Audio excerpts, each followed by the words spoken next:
Hello, everybody, and welcome back to Bits, Crits, and Halfwits and the Disaster Tour. I'm your Disaster Tour Guide, PT, and we are jumping right back into the trauma because they did this to themselves, and I enjoy consequences. But first, we have our question of the day coming from the man himself, Lulin Boldspeaker, aka Brando, which is... Oh, I didn't know we were actually taking it. Yeah, so the question of the day, for whenever your inevitability character's death, what color casket are they gonna have? God damn! Seem pertinent. Yeah. What color casket? Yeah. So first we have Elliot Burning Oak, the half-elf wizard from, or the half-elf blizzard from Zrea, played by... It is I, Zeke, and you see what I did there, guys. Yeah. I liked it. It was pretty good. Yeah, cool, thanks. Yeah. Let me just pat myself on the back real quick. Anytime. All right, cool. We're good here. Stunning, incredible. Chat, if I don't see you fucking clapping, we're gonna have problems. True. Yes. Now, for the question of the day, you think Elliot gets a coffin when he dies? The man is going to be disintegrated. He doesn't need a coffin. So you're like an ashtray is what is your answer? Yeah. Elliot will be buried in an ashtray. I think. Just put me in an ashtray. After that, we have Lyra Dreamshadow, the Kalishtar corpse from Stipvale, played by... Oh my god. Rosie CS on the internet. And yes, I currently am playing a corpse. This is a very relevant question. I think that Lyra, she wants it colorful. She's like, like I want this to be a party. Like we're, this is an occasion. So I think I died. Does everybody to only die once? So like, might as well enjoy it. I don't know, a rainbow would be nice. Well, it's definitely an occasion, but I'm not sure it feels like a party to anyone right now. Yeah, actually, to be fair, at every party you've all been to, people die, so I'm sure this does feel like a party. We gotta stop going to parties. That's true. No kids, no parties. Only like roaring thrashers from the fucking like Minotaur cities. Listen, they get to a party, they roleplay, I run out of things to say as the nobles, and I decide that violence is the only solution.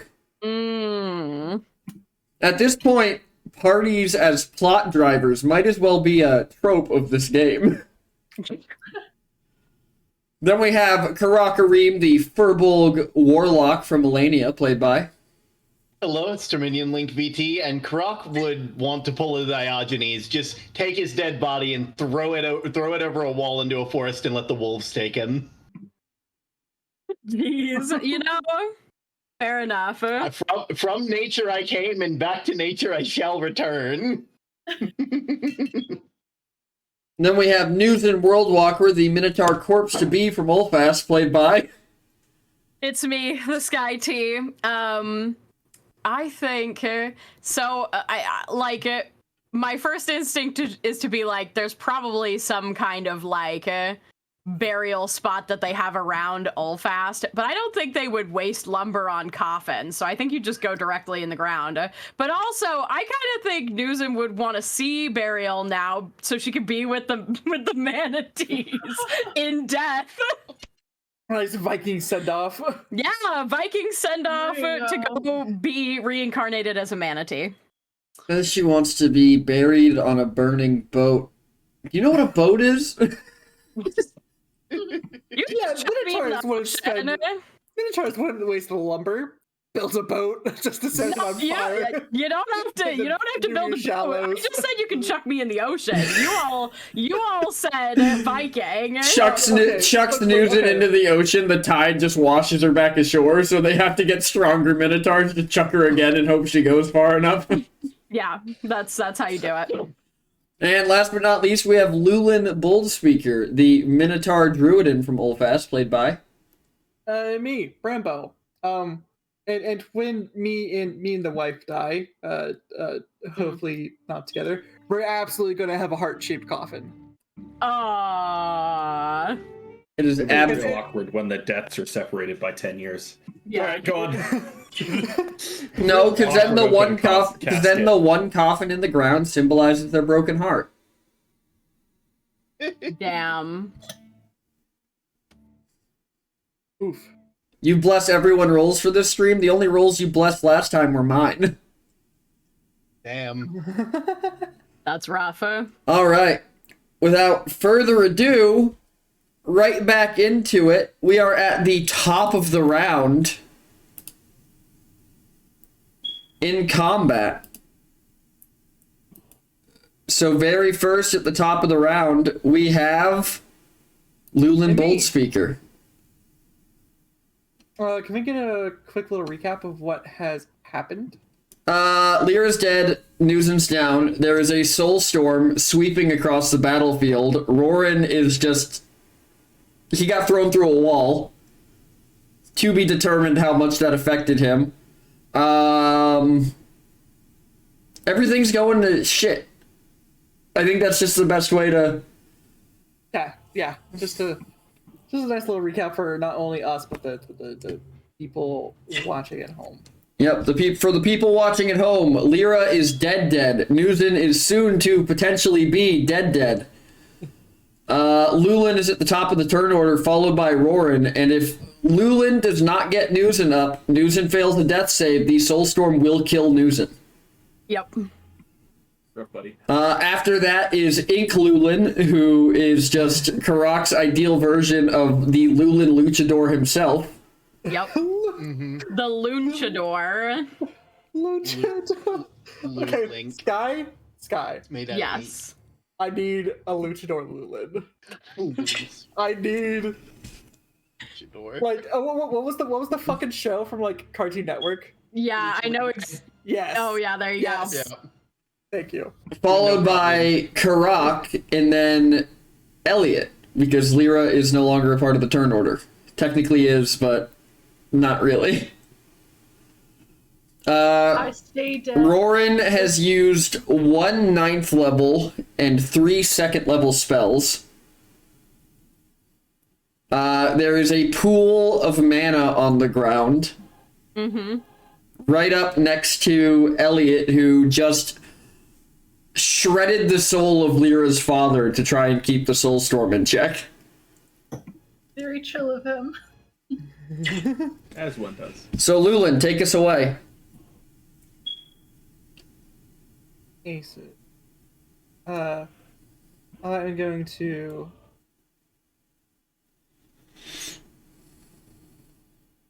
The game is paused. I can't move Lulin. No idea what you're talking about. No Um, idea. Lulin had an IRL brain fart, could not move, and now that fart has passed. He is going to run into the eye of the storm. But first things first, Lulin, at the start of your turn, I'm going to need you to give me... Oh, lordy, I did not hit save when I wrote down all the Soulstorm information. Oh no.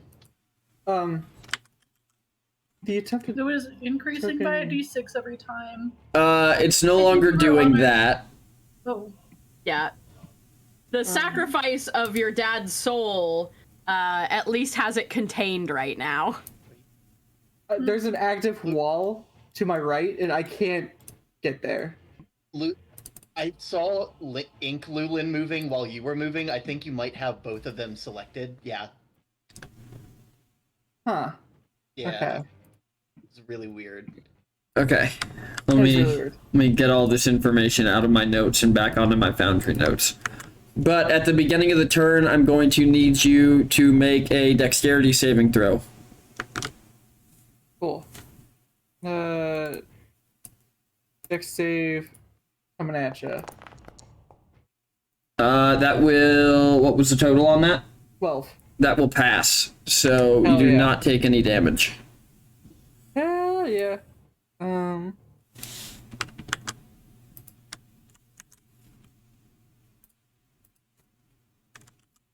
Also, I think you're in charge of moving the area of effect, Lulin. Am I? He can't, so I'll do it. Oh, okay, never mind. Yeah. I just Yeah. for some reason I remember you saying it last week. Which should get you close enough. Yeah.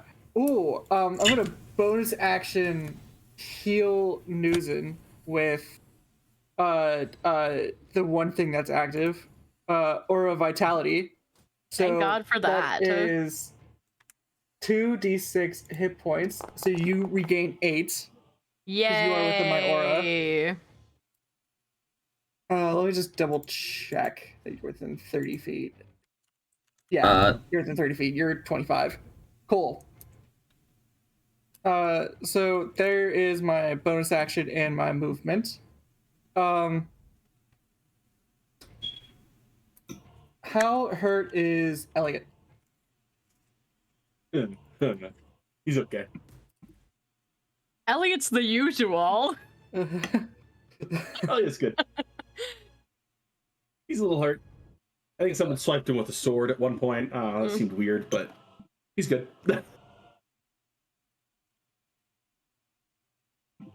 Are you good as in latency terms, or are you good as in I'm a wizard good? If you're still rocking at 20 HP, which is your half. He's rocking it at 60, dude. Oh, nice. Cool. Not to metagame it, but he's rocking it at 60, dude. Yeah, to put it in the nicest way possible, on a scale of 1 to 88, he's sitting at about a 64.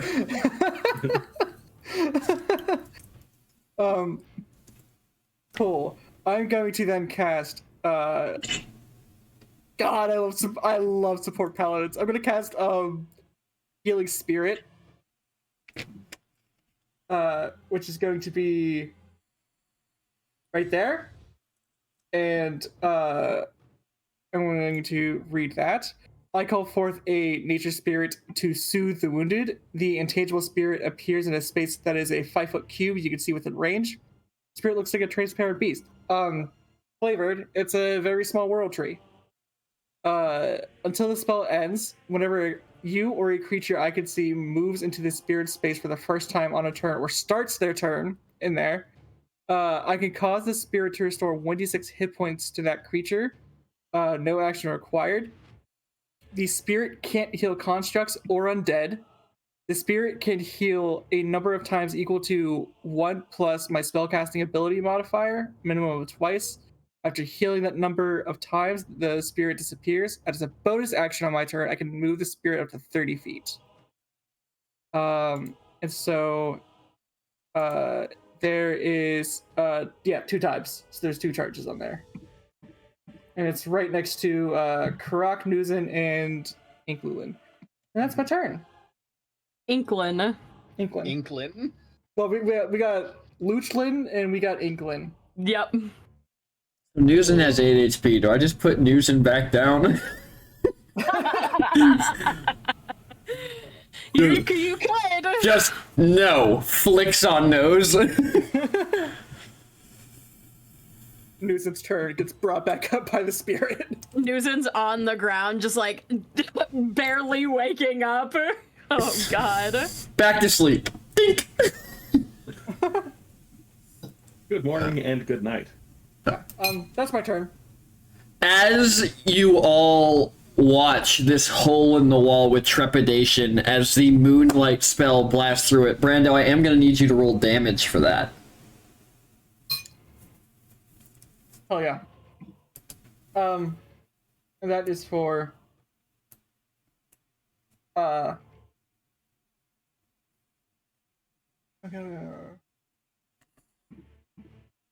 That's the magic stone. The moonbeam? For the moonbeam.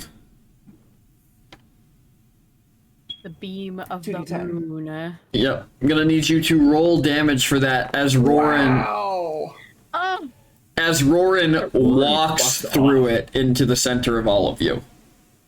Warren really said, yeah. Roran actually fucked off. Why is he back? He made it a point to break the wall and leave. No. He got thrown. He got thrown through the wall. That's a very big difference. Yeah. So that was He did three. not want to go through that wall. That was I what? voted him. 3 damage. Body. Three radiant damage. Yay! 3 I believe damage. he also makes a save when entering the space. Oh, I was just gonna have him fail the save because he walked through it, Okay. He and I just think the don't save care. is for the damage. Yeah. Also, to continue to being a rules lawyer, healing spirit isn't for I'm aware. non-hostile. Yeah. Okay. Remember, Roran's undead. Oh. Yep. That's yeah. Okay. Fair. He walks through the center of this moonbeam as you watch the light like tearing pieces of him away as they're healing as fast as they're tearing. As he steps in between the ink copy of Lulin, Nuzin laying on the ground, and Karak, looks around the three of them, and then just drives his fist into Karak's chest. So... Oh, right. I have to roll a 1d6 first. Give me 1 second. I gotta see if this shit's recharged. It's not. You're just getting a normal hit. You're not getting soul drained. Congratulations. Damn. Yeah, that is a congratulations. That fucked me up. Another thing to note for the people at home, I have both previously Aura Vitality, which is as a bonus action, I can use a creature that's in my 30-foot radius to gain 2d6 hit points.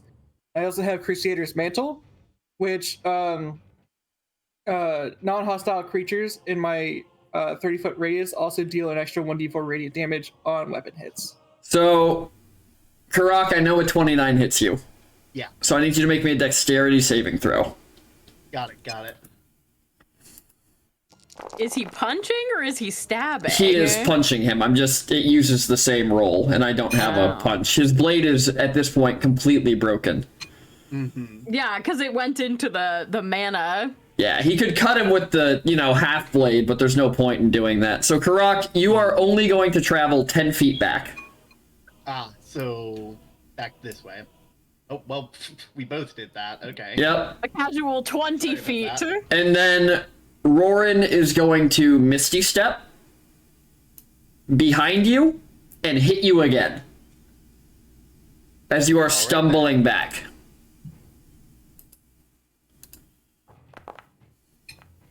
$21 hits? Yeah. Another deck save? Yep, another dex save. The dex you're going back or forward either way. The dex save's to see if you go prone, which you now do as he throws you forward again. Mm-hmm.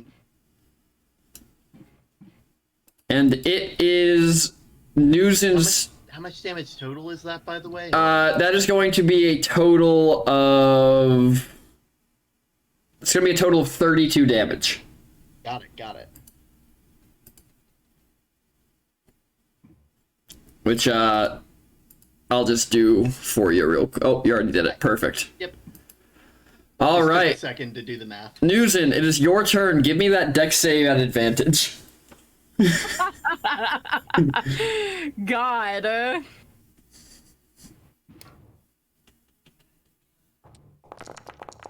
As long as it's not a fucking nat one You again. you do succeed, so you're not going to take any damage. Thank God for that. What She else? is trying to get up and just like kind of rolls out of the way of like a soul that just smashes into the ground. Good lord. Remember, they are more of a vortex than a rain. So it'd be more like you're going to pick yourself up and you see one and you're like, huh, and duck back down as it shoots over your head. Get out of the way.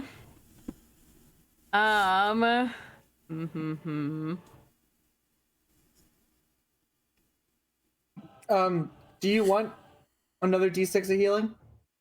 I'm not gonna say no to it at this point. You should stumble to your right then. Sweet. You got 6. Okay. Although there's 1 charge on the healing spirit now. Okay. Adds 6 HP. Let's go. We're looking at double digits. Hell yeah. God. I think.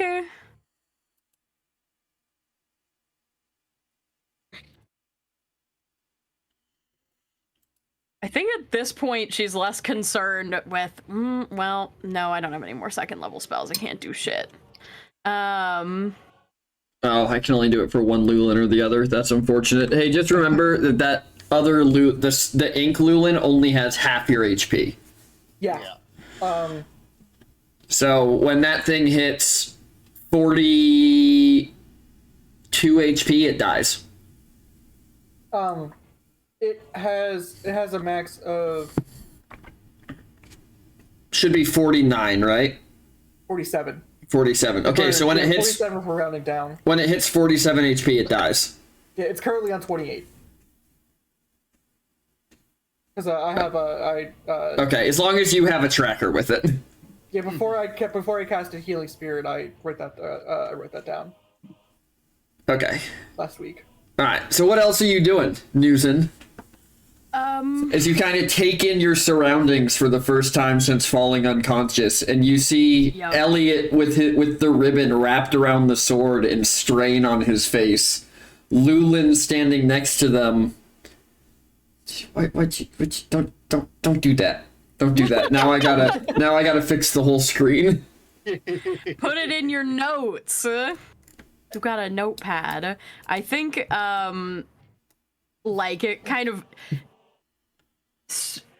getting up from the, ground, seeing what's going on over here and knowing that, like, she used her last second level spell to Misty Step over to Lyra, and now seeing her, like, not like she's not gotten back up, but Lulin's with her. I think she's going to head that direction to try and like provide some cover.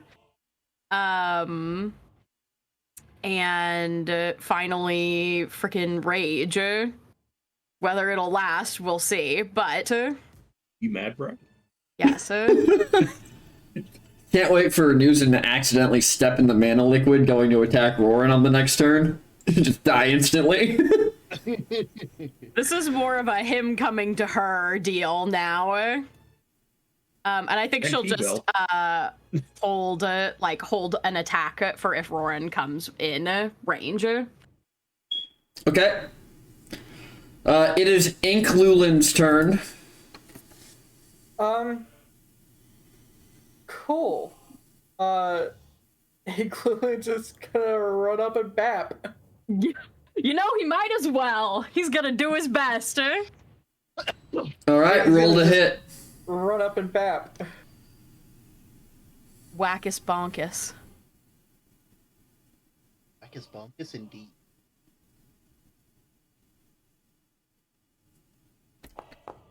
That's a 23. That'll hit. Roll damage. Damn. 6 damage. Okay. I whack his bonkus again. All right, roll to hit. That's a 12. All of you watch as this inky like outline of Lulin runs up and hits Roran across the face as he just looks back up at it, and as it swings a second time, he just snaps a hand out and catches the hammer.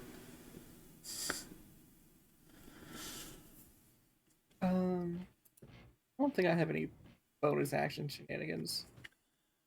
Oh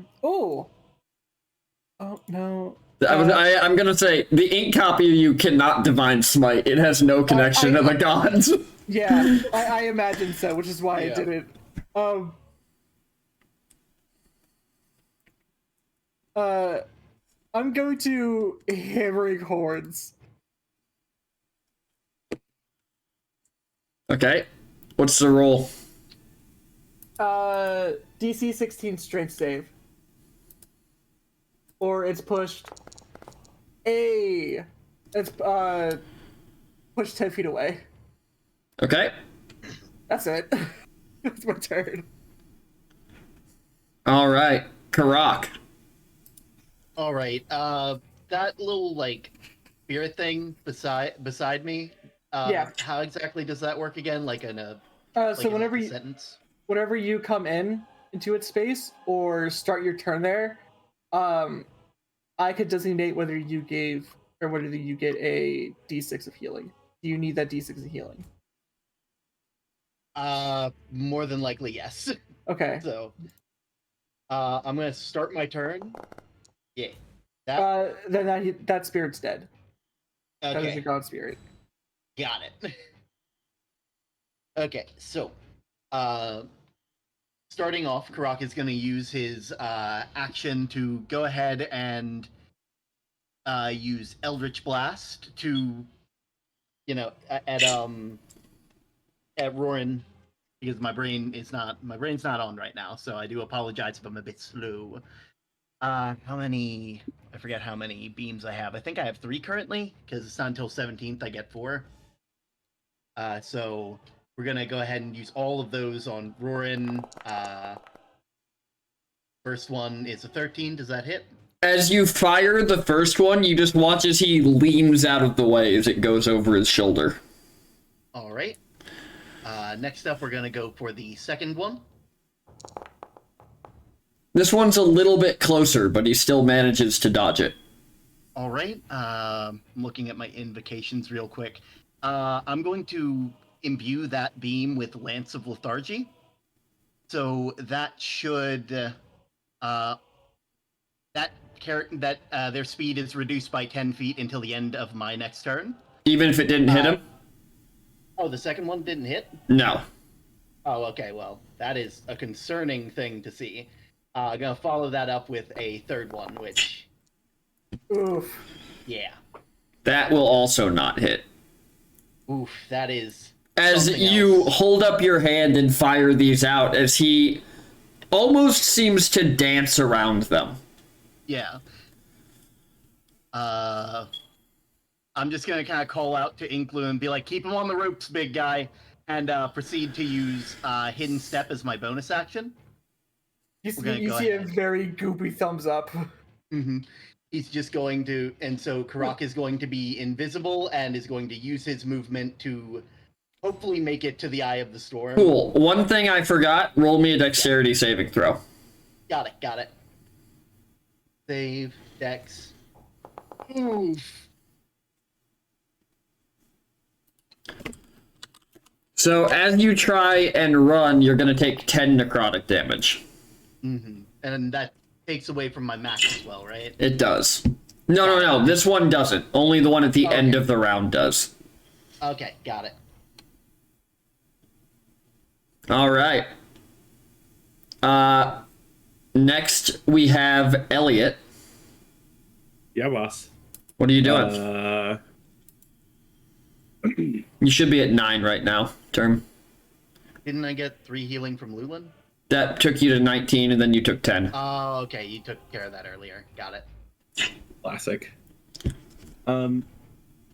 Elliot is going to cast Encode Thoughts, wielding the sword above his head, directing his thoughts towards the Soulstorm.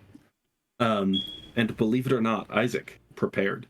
And so he's going to say, to the souls denied the warrior's death by this blade, with the fragment of hope I hold, I offer justice. For those denied the warrior's death, I offer options 3, a warrior's death, a second chance at life, or a chance to provide justice to others through this very sword.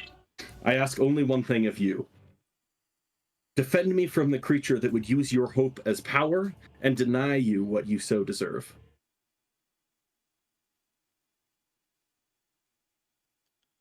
That is going to have so many implications beyond what you expect it to.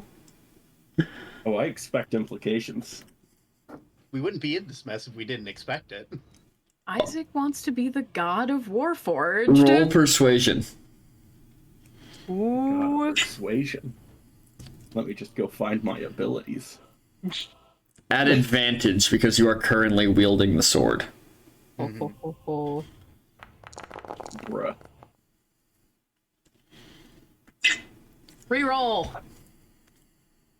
Oh wait, no, we're not doing rerolls during this fight, are we? Yeah, because this is a boss. If you want to spend We have 24 many? right now. I'll say 5. I will let you re-roll that. Really. I'm fine with that. If that's the only Sounds good to reroll, me. yeah, Do it. do the thing. I did the thing, Julie. Let's go. That's so much better. You watch as all of these souls stop and fly at Lulin. That's rough, buddy. Oh.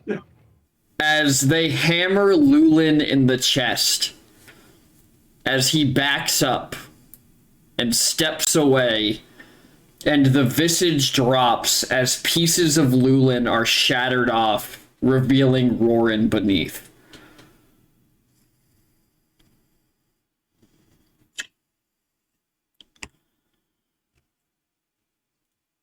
Look at you. Congratulations, you figured it out. You denied your friend his happy ending, as he snaps his fingers and a portal opens and Lulin and Valiant Eye come flying through it. What? So we'll put Lulin here. Let me get my Valiant Eye token. Get that there. Get that there.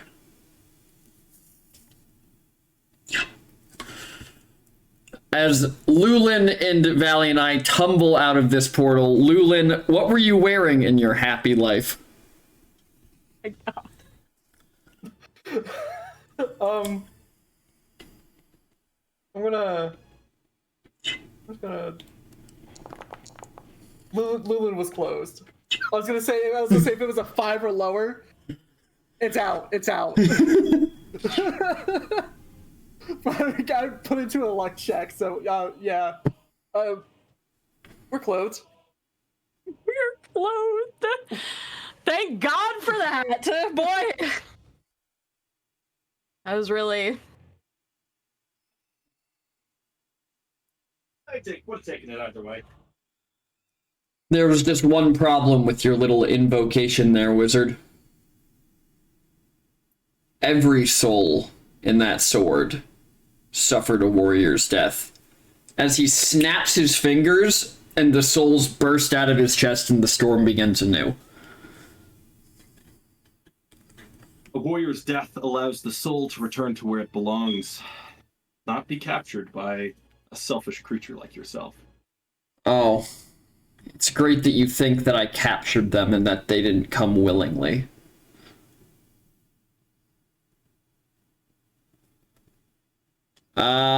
And then I'm gonna need everyone to deafen so we can do the first part of Lyra. Oh shit.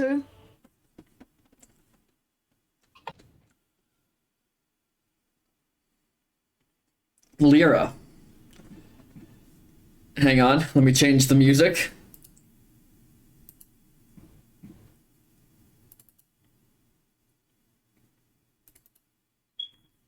You awaken on a soft bed of grass on a sunny day with mist rolling across. Plus. Thanks. I feel like there's another one coming. Give me 1 second. As mist rolls across the ground around you, you find yourself on a soft bed of grass with a trail laid out before you. Nearby, sitting on a stump, you see an old man, an old friend. As Bodril stands up and brushes off his tunic, as he walks over and holds out a hand to you.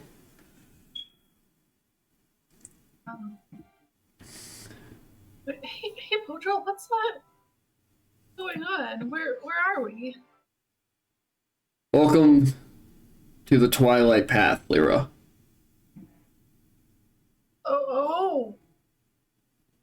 Oh, I'm okay. Yes. Oh, okay. There's nothing to be afraid kinda- of, though. get back. I was in the middle of something.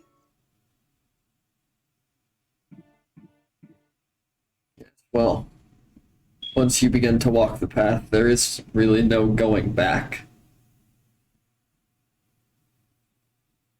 Yeah, I guess. I mean, unless people get resurrected sometimes, but also, is there nothing I can do? Like, are you sure I can't just, like, I don't know, walk backwards a little bit and then see if maybe that'll Step work? back into your body?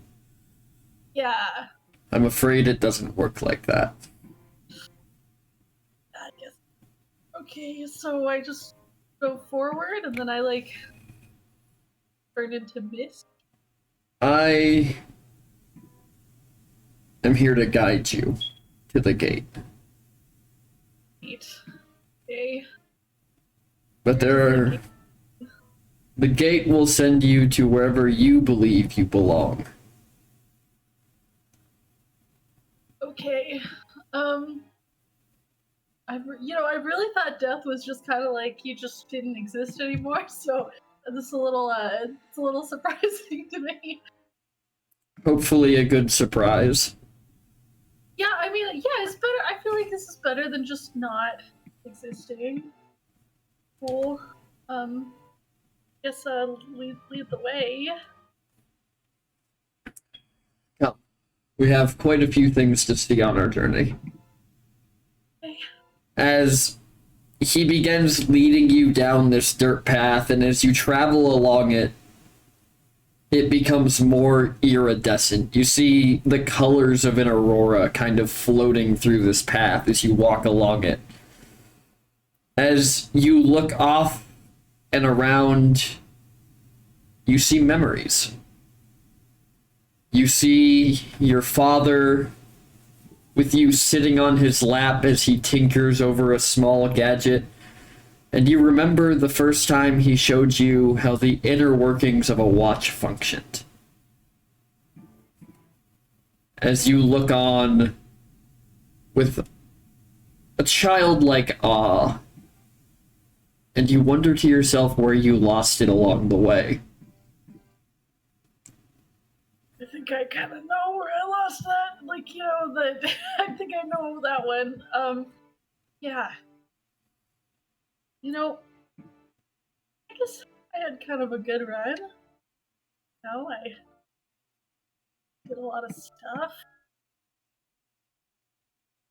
As you continue to walk, you see an older version of you, probably 10 or 11, poring over books as your mother practices the magic in front of you, setting you on the path to become the wizard you were. That was a really good textbook. Bodril walks alongside you almost in silence, as if he's letting you stop and look at these memories for as long as you feel like you need to.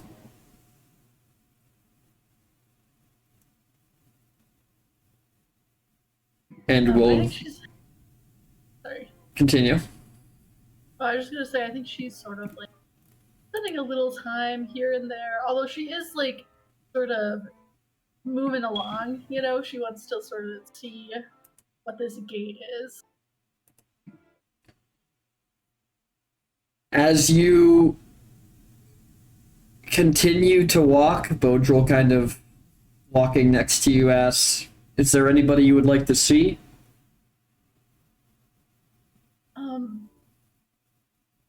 Well, I guess, my dad's in the ribbon and I talk to him a lot, so I guess he's not here. And then... Roll insight when you say that.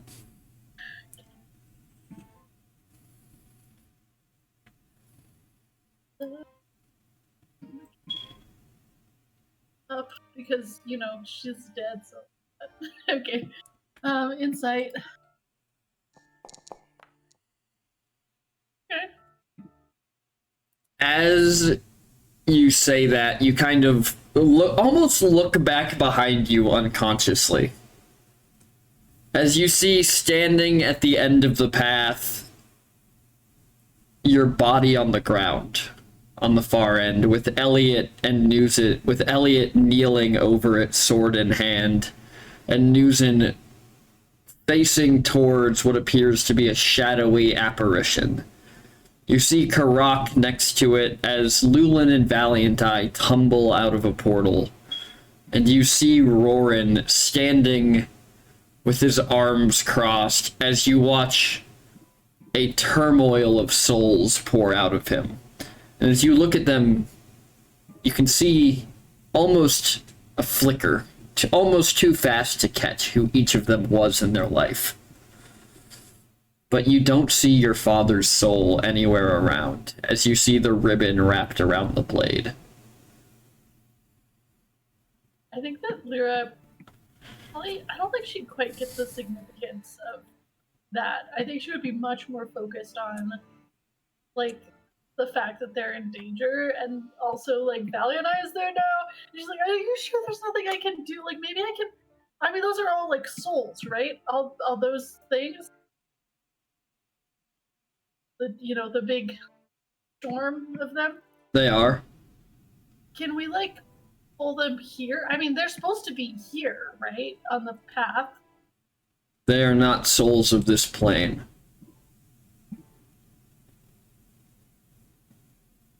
I need to help them. And we have Lyra. It is not time now for you to help your friends, as much as you would love to. Had I and the other shepherds the ability to step back through the boundary between life and death, you think I surely would have helped you before. I know. Well, let's get to this gate or whatever. I'm sure there has to be something I can do. You seem in a rush to see what comes next. I would ask you to enjoy watching what has passed already.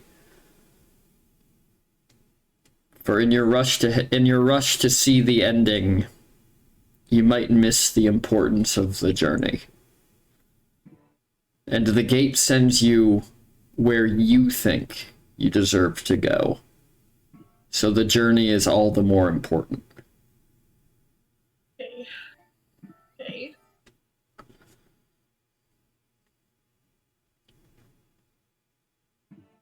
As he turns and begins leading you back down the path, and we will go to everyone else.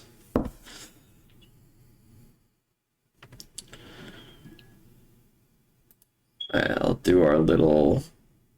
where's our little thumbs up emoji? I think. Got it. Everyone made it. Everyone saw it. Perfect. Let's go. Record time. That was record time. At the end of the round, I need everybody to make a Constitution saving throw as these souls begin to pour out of Rorin. And the circle around Elliot is gone. The circle around Elliot is still holding, because you are still wielding the sword. So Karak and Elliot do not have to. That was almost another nat 1 on my con save. It was a 2. I am getting fucked by my con saves right now. Nuzin, take 11 necrotic damage. Thank God I got that second bout of healing. Otherwise, I'd be dead again. And let's go back to our fighty music. Oh, the chat was saying they couldn't hear it, and I unpaused it for a second, and I couldn't hear anything either, so... Well, isn't that interesting? Maybe I need to turn it up a little bit. It also sounds like I just turned it on, and it sounds like your mic is... Actually, it might just be Twitch being weird. This guy sounds weird, too. Oh boy. Yes. Not me. All the audio sources are on the right one. It might have just been too quiet. Yeah. That's fair. So yeah, all of you just watched as Lulin came through a portal and the Lulin that was with you turned into Roran. Nuzin has literally never looked more betrayed in her life than right now. As the Roran that is across the room, the new Roran holds out a hand as the one that's across the room turns to salt and fades to the ground. As wisps of shadow fly across the storm and back into his hand. Lulin, it is your turn. So, me, real Lulin, do I have all of my spells and shit? Yep, you have everything you're supposed to have. Cool, so I'm just gonna click that long rest button. Nice.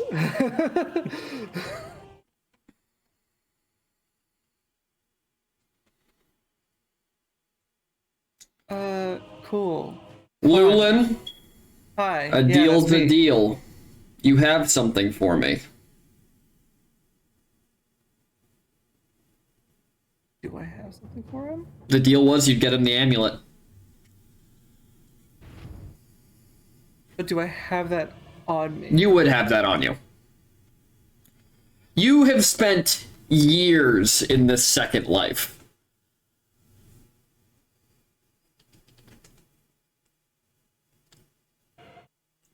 Then, Lulin would just toss it on the ground. You watch Lulin toss Valiant Eye's necklace on the ground as it slides to Roran's feet.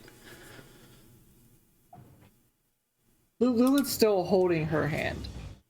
He's not let her go the entire time. Yep. Are you doing anything else on your turn?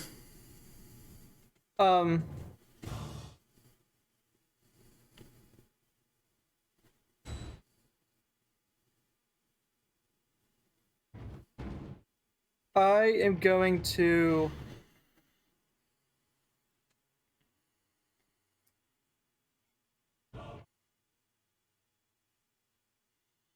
Damn.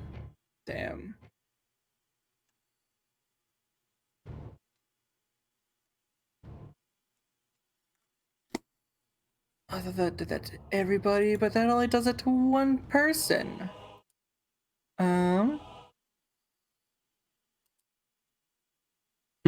Maybe the music is only playing when people talk. I feel like we've encountered that before. We have. I don't remember how to fix it.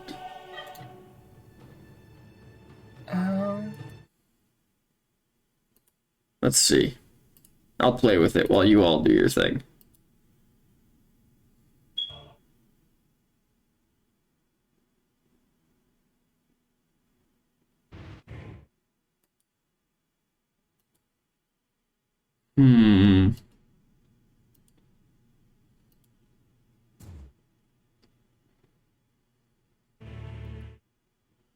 Why would it be doing that?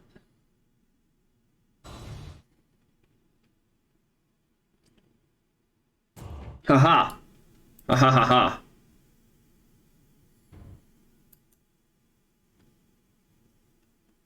No.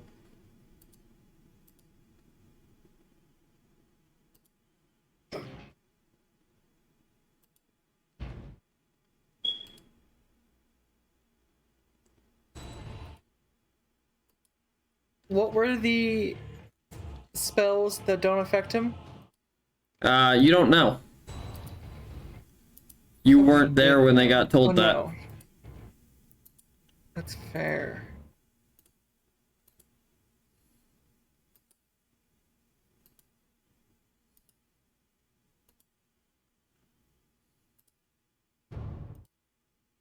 And that plan's not gonna fucking work either.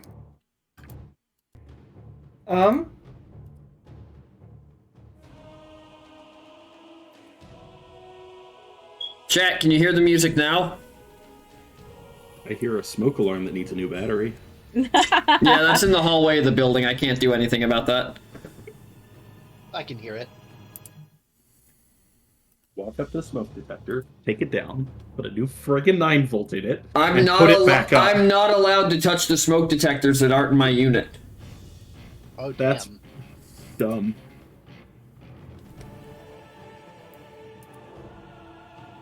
That's renting. Mhm. Damn.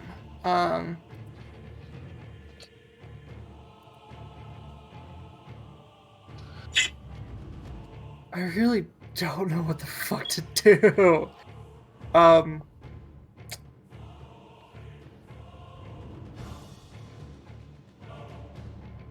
I am going to.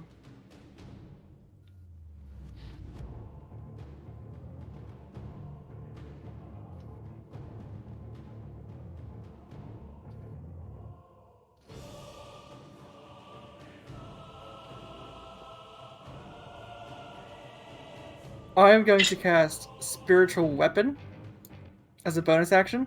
Okay.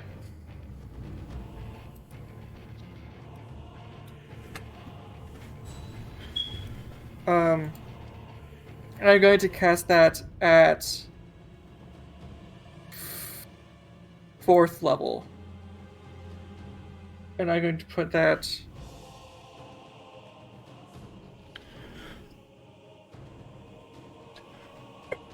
I'm going to put that next to Rorin. Okay, you should be able to select where you put it, right? No. It didn't give me that option. Interesting.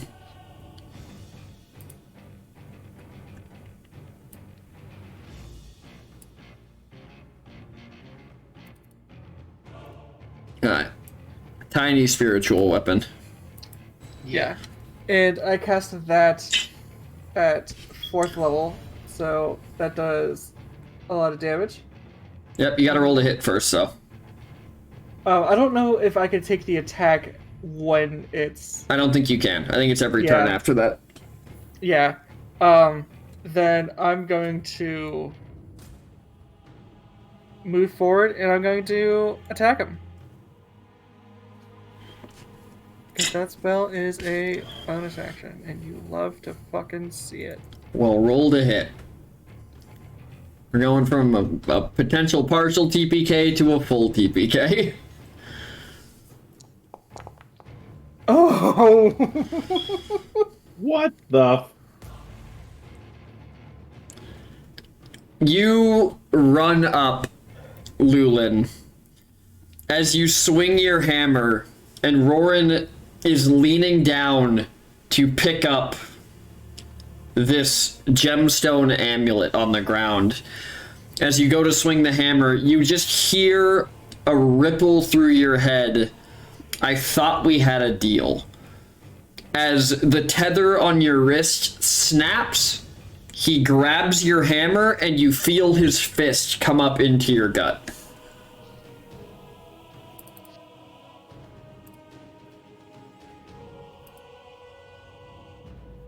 For my second attack, can I grapple him? While his arm is inside of me? Yeah, I gotta figure out why his damage didn't work, though. Can I not? Please? Just let me roll things? No, don't roll things. Did you break Rorin?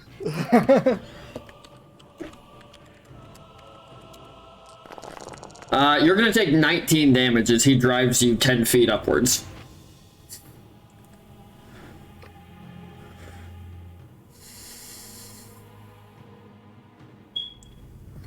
Cool. You can try and grapple him. You're gonna roll versus his athletics.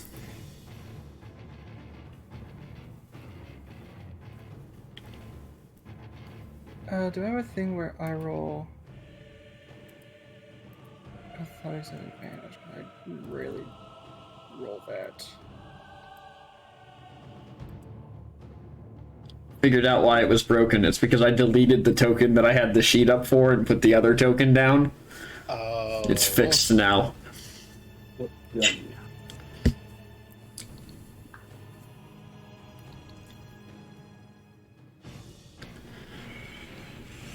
What is the, I'm just curious, what is the look on Newton's face right now? Utter betrayal. 19. On my athletics.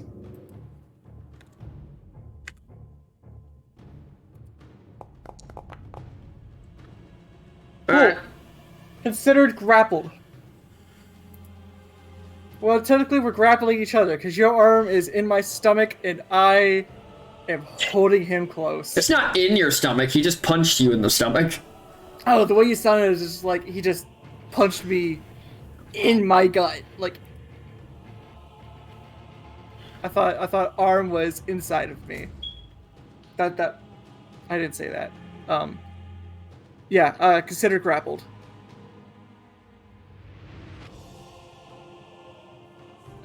Action, bonus action, move. That is my turn.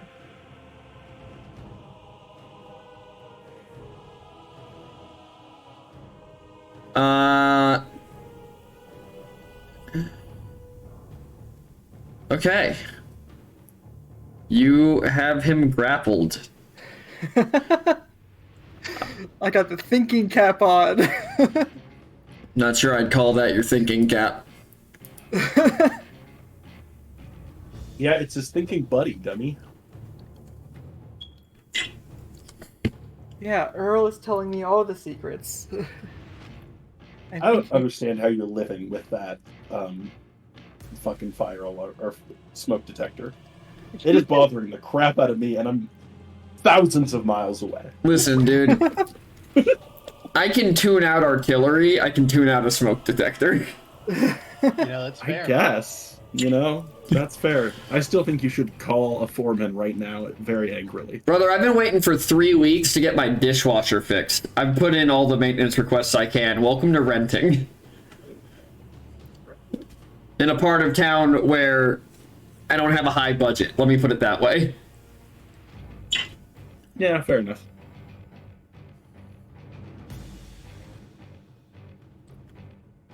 I gotta decide. Hang on, I just need 1 second. I'm just deciding how badly I need to fuck up Lulin right now. Oh, good. I'm munching on some seaweed while I wait for my pie to cook. You decided on both seaweed and pie. How are you holding him with this grapple? I imagined with, because I imagined he punched me.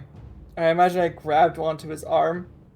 I have my left arm wrapped around him, and the arm that's holding the hammer is kind of around his back. Okay, so you have him in a hug? Well, yeah, a half hug. Awesome. He's gonna bite a chunk out of your neck. Ooh, fun. With his shark teeth. Yeah, so I'm gonna use this for the roll, but I'll roll the damage.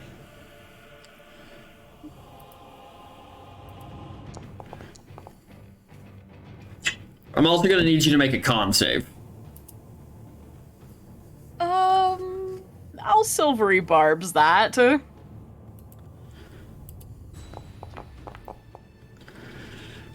Still gonna need you to make a con save. It was worth a shot. What is silvery barbs again?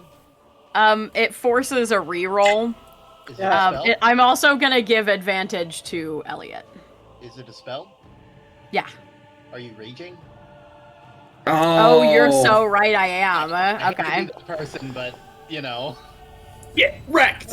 16 con, I know, and right? if it Well, involves... no, I wouldn't be raging because I never got to attack last turn, so it would have dropped. Oh, okay. Didn't you start your rage last turn, though?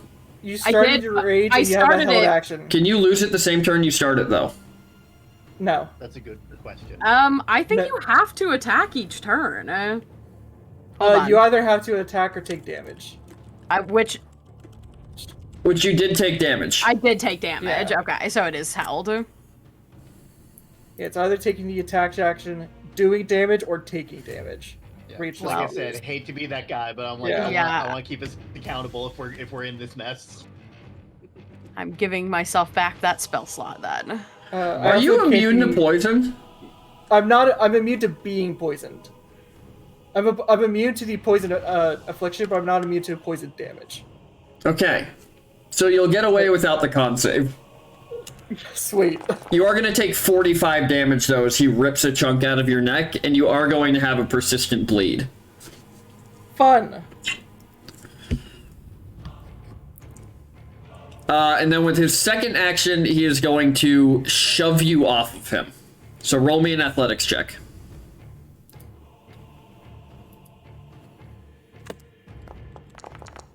Damn.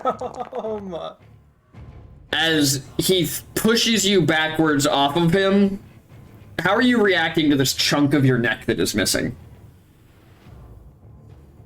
Are you, like, stumbling away, grabbing at your neck? I think Lilith's no longer concerned about himself.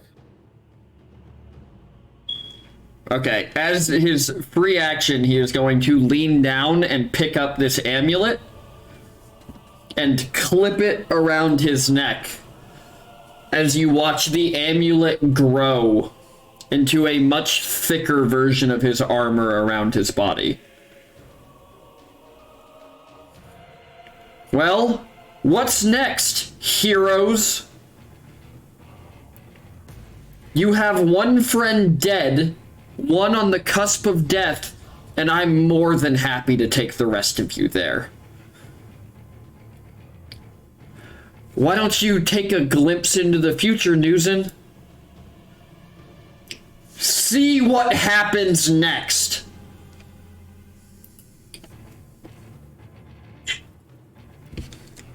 And Newson, it is your turn. Noticeably, it's almost like after he said that, the souls are avoiding hitting you.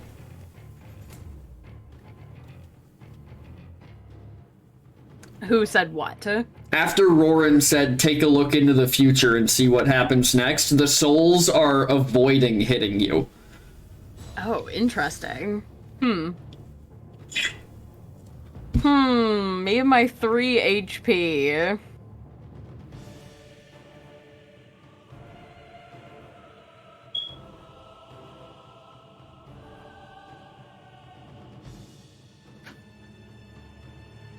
What? No quippy remarks this time from any of you? Elliot, surely you must have something. You love to spit in the face of death. Elliot is like just focusing, ignoring Roran.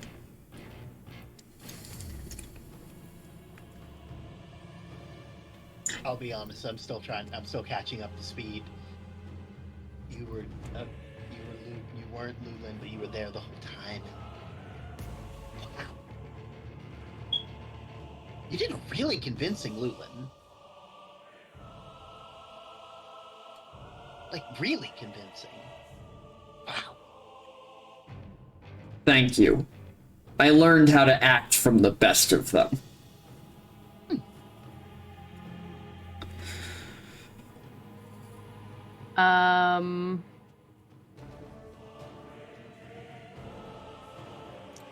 I think. Yeah, I think Newson is just going to step between like Roran and Elliot basically and hold an attack action again. Okay, so at the end of this turn, you will lose your rage. Yeah, that's fine. Okay. Ink Lulin, it is your turn. Oh boy.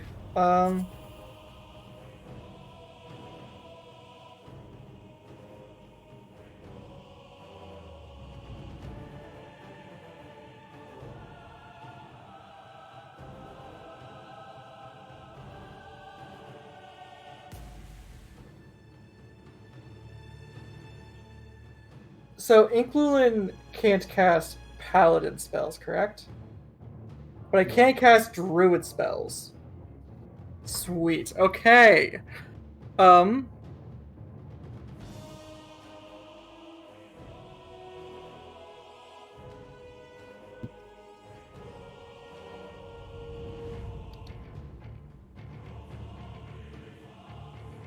moves there. And Inky Lulin is going to cast. Fuck is it? Wither and Bloom at a 2nd level. Okay. So I invoke both death and life upon a 10-foot radius sphere centered on a point within range. Each creature of my choice in the area must make a concentration saving throw, taking 2d6 necrotic damage on a failed save, or half as much damage on a successful one. Non-magical vegetation in that area withers. In addition, one creature of my choice in that area can spend and roll one of its unspent hit dice and regain a number of hit points equal to the roll plus the spellcasting ability modifier. That's going to be centered on Roran, and Roran is going to take the necrotic damage, while Real is going to expend a hit point, or a hit die. Awesome. Roran can't take necrotic damage, so I'm fine with that.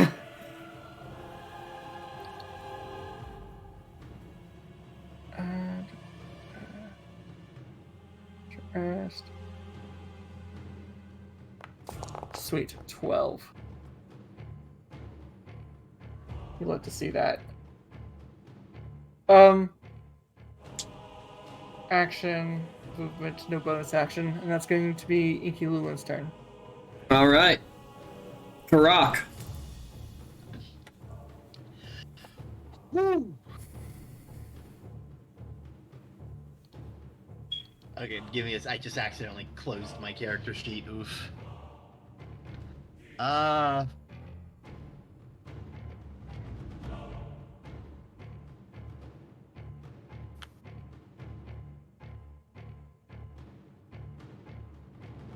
think Karak is gonna go ahead and use one of those magic stones that he enchanted earlier. Gonna throw it?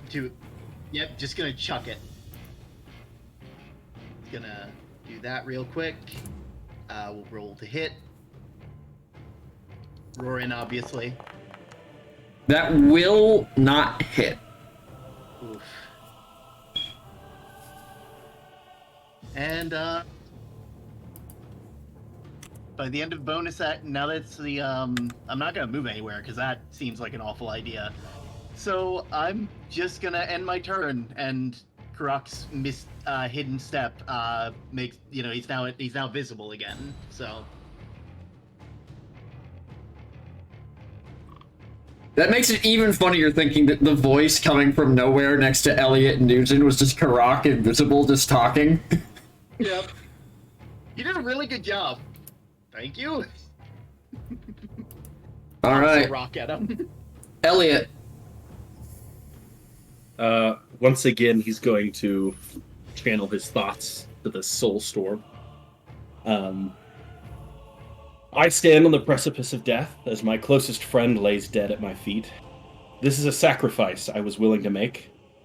And so once again I plead with you, lost souls. This creature feeds on your hope. Its interests align only so far as to make you think your redemption is around the corner. Where in reality it's God knows how far out. You have long waited for your salvation. I stand to deliver it. I bring justice in the here and now. Join this side. Roll persuasion at disadvantage. I got advantage from Sky, I think, right? Oh, nope, that never happened. It didn't happen. At disadvantage, unbelievable. Wow. That's still good. Oh, that was perception, though. Oh, no. I did it bad. Not the perception instead of the persuasion. Can I use the roll but change the modifier? What's the modifier on persuasion? +4. So that'd be a 12? 12. Yeah. Yeah, I'm fine with that. Yeah. You watch as the souls slow down until standing all around you, looking in at this fight happening, are the souls of thousands of people wearing clothes that you cannot recognize the distinction of.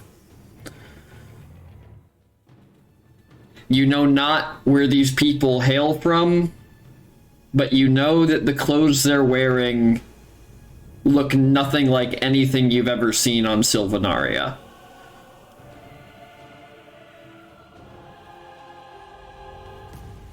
As you hear a voice in your head.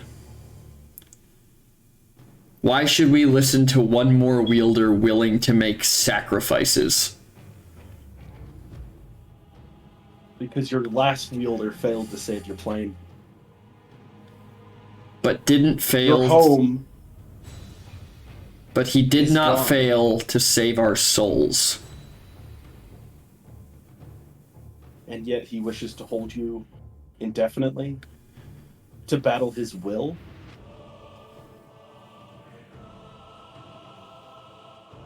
Justice cannot be deferred.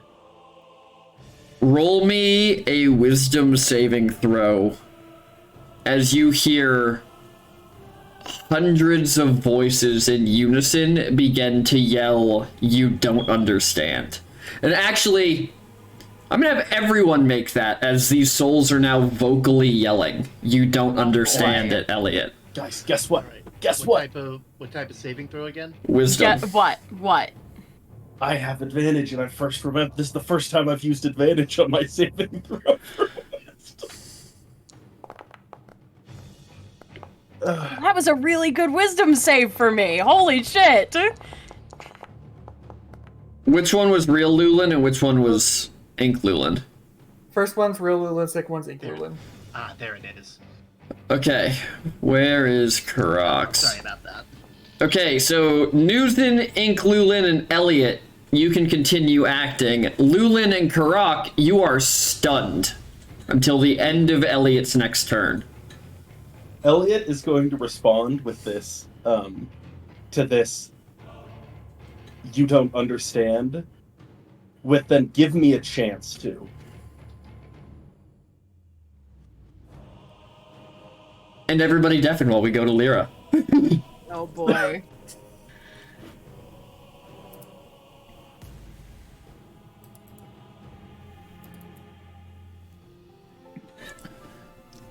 Lyra, you are walking down this path, seeing some of your happiest memories. The day that you, at the Elven College, feeling all alone, were approached by a blonde-haired half-elf who offered you half of his sandwich. And then asked me to do his homework. And then asked you to do his homework. And Lua was like, yeah, sure. The day you met two of the people you hold closest. As the elven army marches outside, and you go down into the cellar in Rook's Rest to check on them.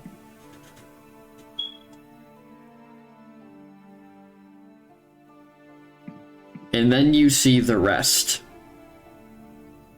In a flash, almost as if the journey is flashing by you. Returning to your home, defending your parents. Watching the world tree fall. Alrond sacrificing what he thought would be his life to get you all out of the airship. The journey north to Koboldia, your time in the pits, the sacrifice of your father, and the freedom that you earned when you finally found your power. The journey across plains to Elenia, the friends you made along the way, and the enemies that you overcame. You see all of it flashing before you. Before suddenly you're standing at the end of the path with a giant arched golden gate in front of you with light drifting beyond it. as you hear a voice off the side of the path. Well, if it isn't my most studious student. Who is this? As you look over and you see leaning against a rock about 20 feet off the path, with a smile on his face and a patch over his eye, is Pharaoh. Hi. How are you? Look at you. You're not supposed to be dead. Yeah, it's kind of a surprise to me as well. Well, it does come in the most surprising moments. Yeah. I guess, well, not for you, I guess, but for most other people. Yeah. So, is there really nothing I can do, like to help? Like, not even go back, really. I just, like, they're in a really tight spot right now. And I was supposed to get them out. I was supposed to teleport them out. I was saving.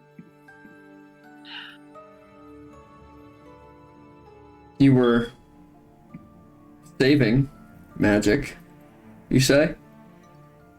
Yeah. Yeah, I knew that I could only do one teleport, and, you know, I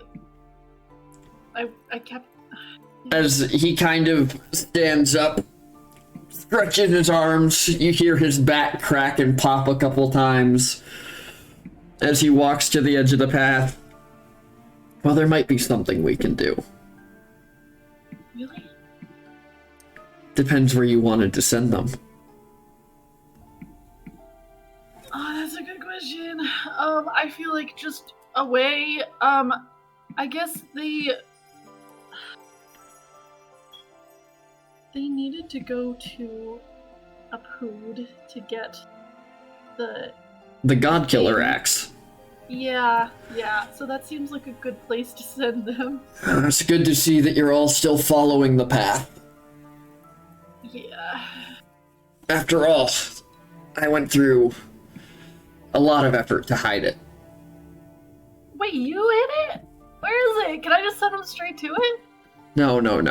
Not the axe. The path? The path through the future. Well, I told you that all I could see was darkness. yeah. Were you lying? I hid it from everyone. Rorin, Why? Newsin, the gods.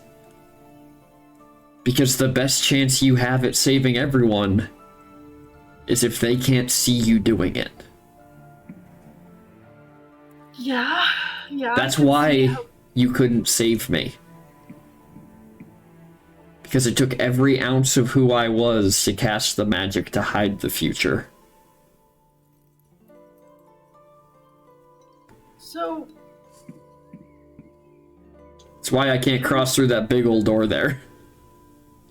oh, you're stuck. Well, you know, to be fair, this is a pretty chill place. I don't know. You could, you know. Depends on who's passing through, but, you know, you learn quite a bit about people when you're seeing the souls of everyone who dies. Oh, yeah. That's. Do you want to talk about it? That seems like a lot. It's fine. I have all the time in the world here. Honestly, it's everything I could have ever wanted. Sure, I spent my entire life looking for a way to live forever. And it turns out the secret to it was dying. Well, yeah, that's really counterintuitive, for sure. Okay, well, okay, you hid the future because that would help us, but is it still helping us to keep it hidden? Or are we, like, doing well? Are we doing it right? I don't know. You're doing the best you can. Well, I know that, but, like, you know. Is there anything you can tell me that would... I'm a teacher. Could I ask for anything more? Yeah, I guess that's fair. So you still want to keep everything hidden? It's still benefiting us? It's hidden from me, Lyra. Oh, for everybody. I found the right string and I tied a knot in it. What about, like, the gods, though? Like, what about Asteria Leone? Can you see the future still? Everybody. He can see as many futures as he wants, but it's like trying to not find a needle in a haystack. Oh, cause you get poked. Yeah. Okay. You never were good with metaphors, which is surprising considering how often you read. Yeah, I didn't read like high literature. I read textbooks and fan fiction, so. You can say smut. I feel like we should not be having that conversation, okay? What's the point? We're dead. Who are we gonna tell? Yeah, I don't know. I guess whatever. Anyway, so okay, you think I can help them? What can I do? How do I do that? Focus your entire being on doing it as you walk through that door, and I'm sure whoever's on the other side will be willing to make a deal. In fact, I've met the guy who wants to talk to you. The deal will be pretty one-sided in your favor. That's good. Okay, so the door takes me wherever I believe I am worthy of going. No, not wherever you believe you're worthy of going, wherever you think you belong.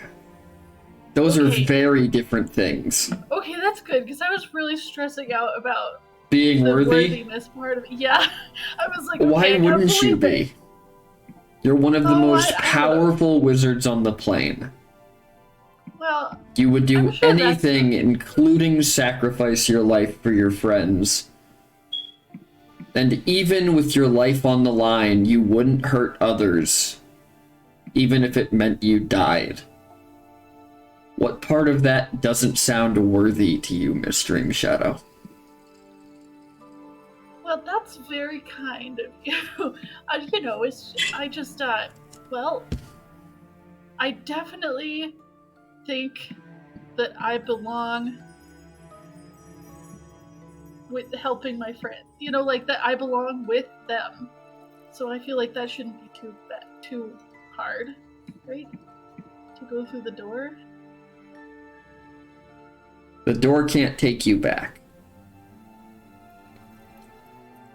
But can put you on the path back. Yeah.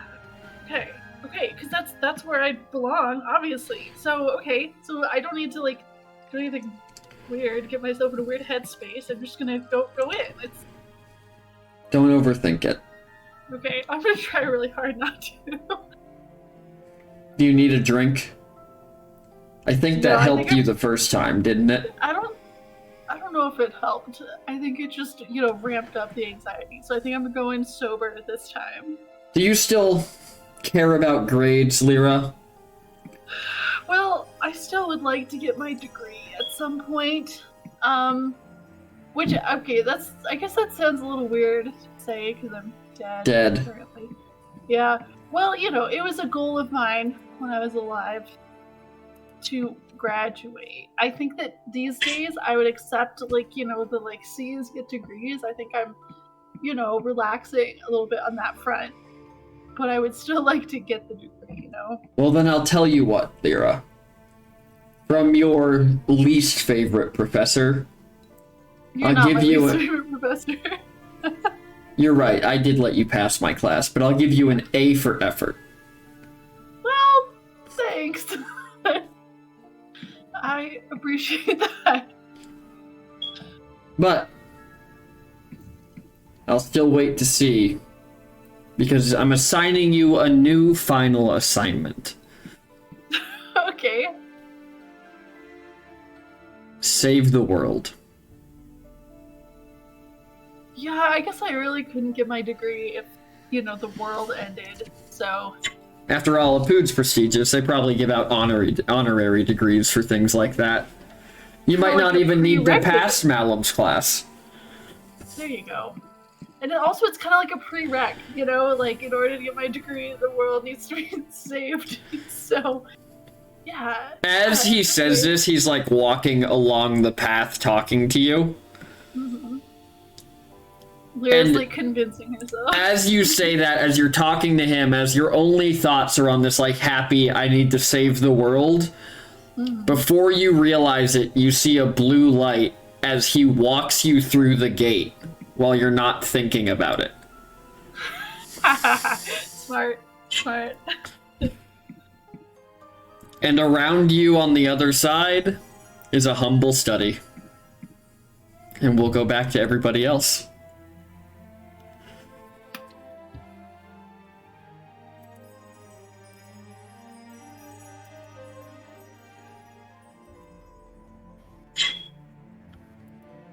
We're just waiting on the seaweed shepherd's pie boy. He's crunching. All right. Top of the round. Bottom of the round. Lulin, Constitution saving throw. Yay! Wee. Whee! Con save. Coming at you. 14. That will fail. Damn. You're gonna take 8 necrotic damage. As we should probably go back to the fight music rather than the happy music. Good to know it was happy music playing. Lyra's having a great time being dead. Lulin, start of your turn, give me a dex save.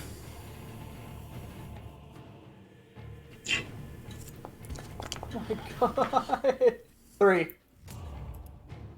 You are gonna take 6 more necrotic damage as you are all watching these souls just hammer through Lulin. What are you doing?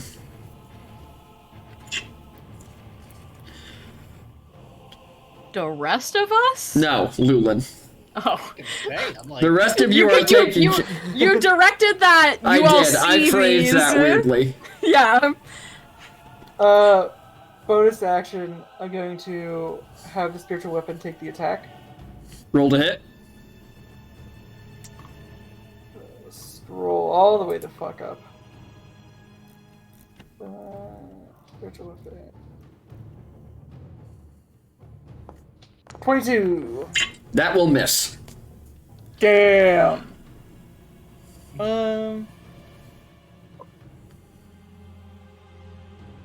Well.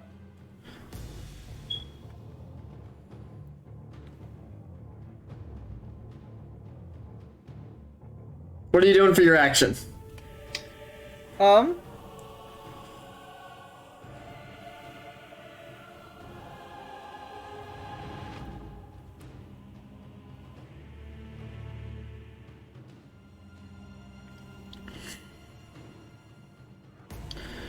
As the spiritual weapon bounces off his armor, Roran just turns and side-eyes you. You know what? We're gonna go with a fucking bang.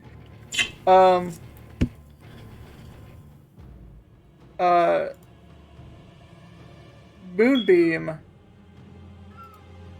5th level. Coming at you. Where the is he still at the center point right next to me? He is. Cool. I'm gonna put it there, so only he's at it. Alright. Roll damage. And then this will be halved. 11 radiant. So you watch Lulin as he looks at you, and then this pillar of light rockets down through the ceiling and hits him, as you watch pieces of him begin, like, burning off slowly. As he just looks at you and sneers. That is action. Bonus action. That's all she wrote, folks.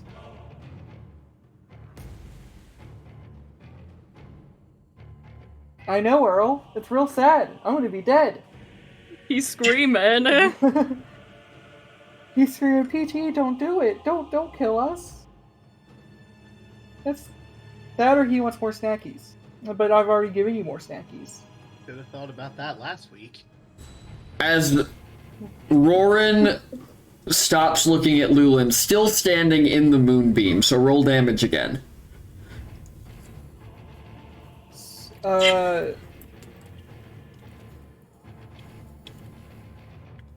Do you have to make the save again? I will. We'll just roll the damage. I was just gonna let him tank it, He's willing to fail it. but that's a 29, so roll damage. Oh, that's the... Just roll 5d10. Yeah.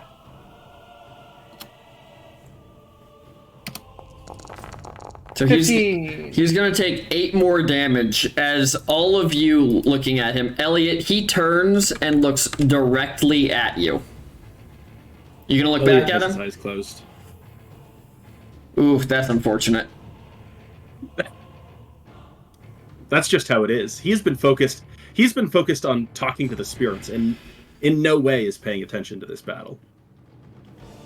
You all watch as Elliot, with his eyes closed, as Roran raises a hand and points at him.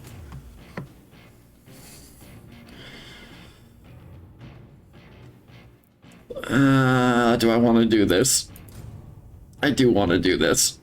Here's my one question. Can he see him from there? Because I stood to body block, and I am several feet higher and at least a foot wider than Elliot. I will have him roll a perception check. Okay. I was gonna say, can I stop you there and counter argue? Can I use my reaction to step in the way? No.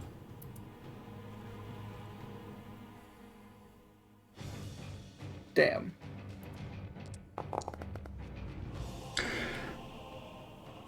Roll deception, Newson? Deception?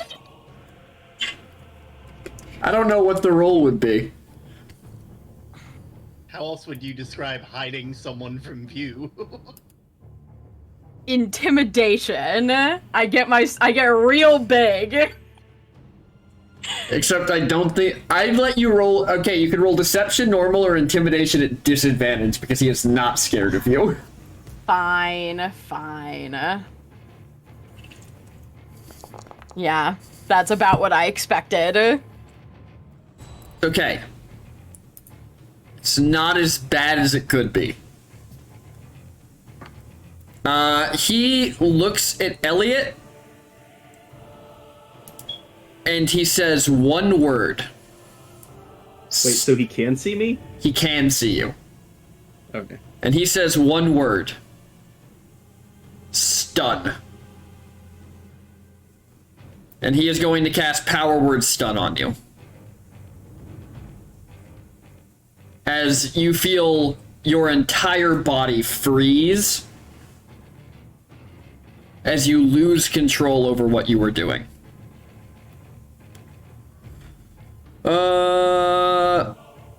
Yep, so at the end of each of your turns, you will roll a con save. Until then, you cannot do anything.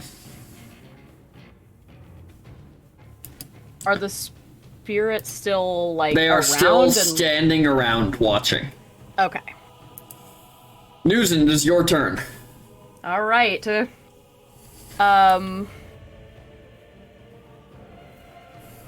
Newson is gonna turn her Here, back. I'll put that in chat for everyone. Okay. On Lulin and Roran and, like, look around at the spirits. With just, like, trying to figure out the way to describe. She is, like, so betrayed right now, and, like, heartbroken, and she's just looking around at all these spirits, and their like distrust of Elliot, and seeing the like immense like how feeling the like sheer weight of everything that's going on, I guess. And she's just gonna look at all the spirits and say, if you won't listen to them, listen to me. You all have been wronged, and your cries have been unheard and your deaths unearned. But would you rather have a man who hides in the shadows, and she kind of gestures towards, vaguely towards Roran, who makes deals with people whose loyalty is bought with sweet whispers, wider gesture towards Lulin and, Valiant Eye? Or would you rather have a wielder who's willing to step forward into the light, who holds his beliefs and keeps the company of those that will fight, not only for you, but for the rest of this plane and all others? And she kind of like puts her like hand on her chest. We would see you be a part of this world rather than continue the cycle of loss and pain. Roll persuasion normally. Okay.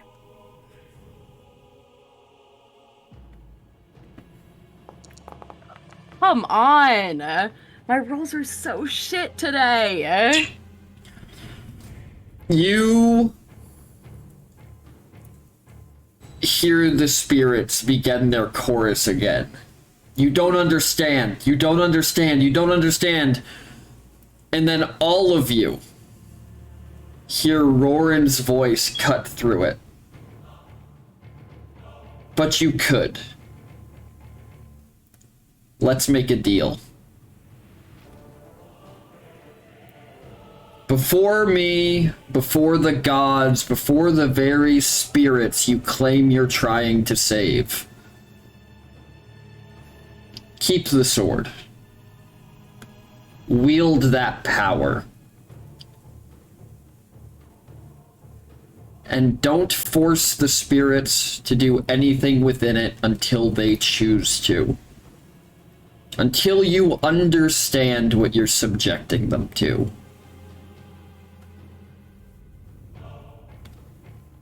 I'll leave now. You'll have a fighting chance. Because right now, you don't.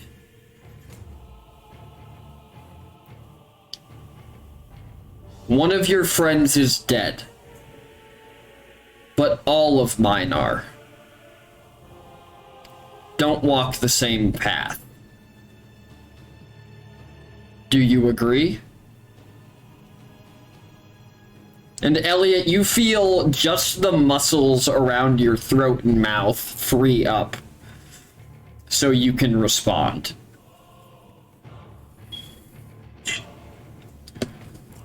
You leave so that I can talk to these spirits?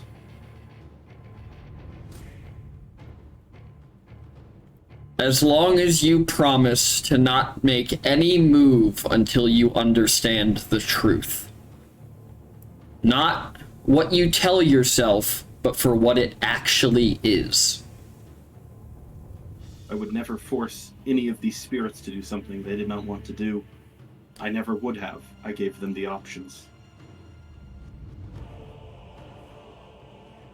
Did you? Justice is never forced against them. But you don't Especially understand these- what justice for them is. Then I shall hear the case. Then we're done here. Until next time, hunters. Maybe by then you'll understand what we're all actually fighting for. As he turns and looks at Lulin and just says, help them to do it. And just steps backward and in a wisp of shadow is gone as you watch the souls all channel back into the sword. And combat is over.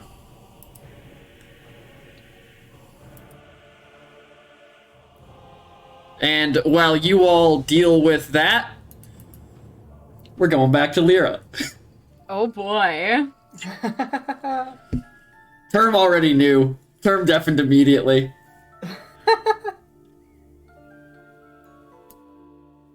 As you step into this study, Lyra, sitting at a small table on a stool with an empty stool across from him, pouring a piping hot thing of tea, is a very familiar dragonborn. I've seen you before. You were just watching me and Newsin that one time. But also, I saw you in the fight. You saved me. I did. Come. Sit. Thanks. Okay.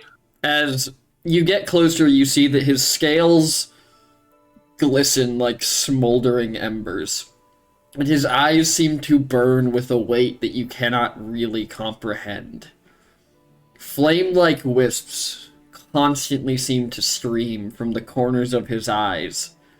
As they drop to the ground and disappear. His demeanor is solemn, and it seems like each movement he makes is slow, almost as if burdened. Are you okay? Are any of us? I am Ignivore. The other perpetuals know me as the Regret. Oh, that's kind of the bummer of the thing to be the god of, but you know. And yet, it is one of the truest emotions. Is it not regrets that make us who we are? Yeah, that makes sense to me. And you are different from your friends in that way. All of you carry regrets, but you choose to learn from them. Yeah, I try, I guess.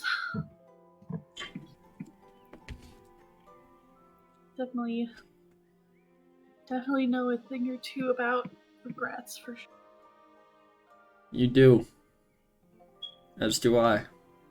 Kindred spirits in that regard. I guess so. Just gonna take a sip of her tea. What does it taste like? What do you want it to taste like? Ooh. I feel like What is time... like a nostalgic tea from her childhood? I was gonna say, I feel like she's not really a tea person, so she's only ever had tea like when Elliot's uncle is there giving her tea. So I feel like it's one of like his teas. Like this is what tea is supposed to taste like. It tastes like the very first cup of tea you had at a Pood. Cinnamon with a hint of peppermint. Very nice. Your tragic circumstances, truly. Like you like me dying. So Of course. yeah. But not the end. Yes, I was told that maybe you could help me. I want to help my friends. Like they're in a bad situation right now. And I need to get them out of there. I was supposed to get them out of there. Your friends are safe. That I promise. As he waves a hand, and in your tea, you watch Roran leaving, as your friends stand there over your body. I don't understand. Why would he just leave? What's happening? Because the god of hope is no more free of regret than the rest of us.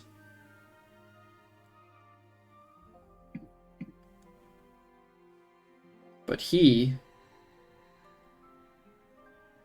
seeks something that the other gods do not. And what's that? Change.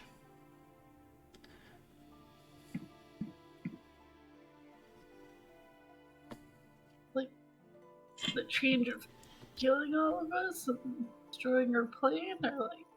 Is that truly what you think he wants? I think so. With the power you've seen him wield, surely he would have just done it.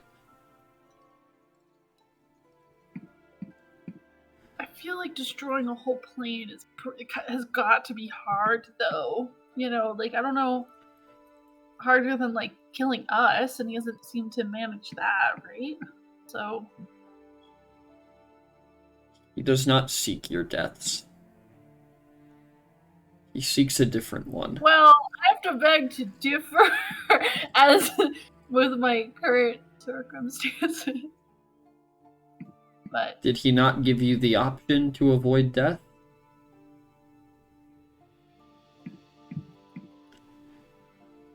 okay, so it's like he doesn't like want to, but he will.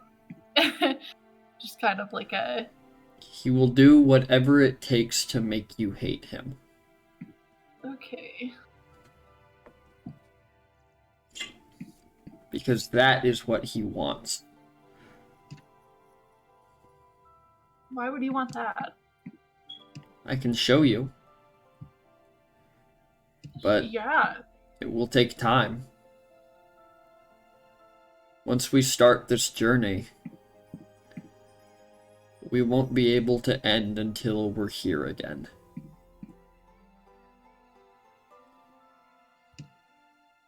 Well, and they're safe right now, though, right? Like They they're are. okay. Whether or not they are okay is different, but they are out of harm's way.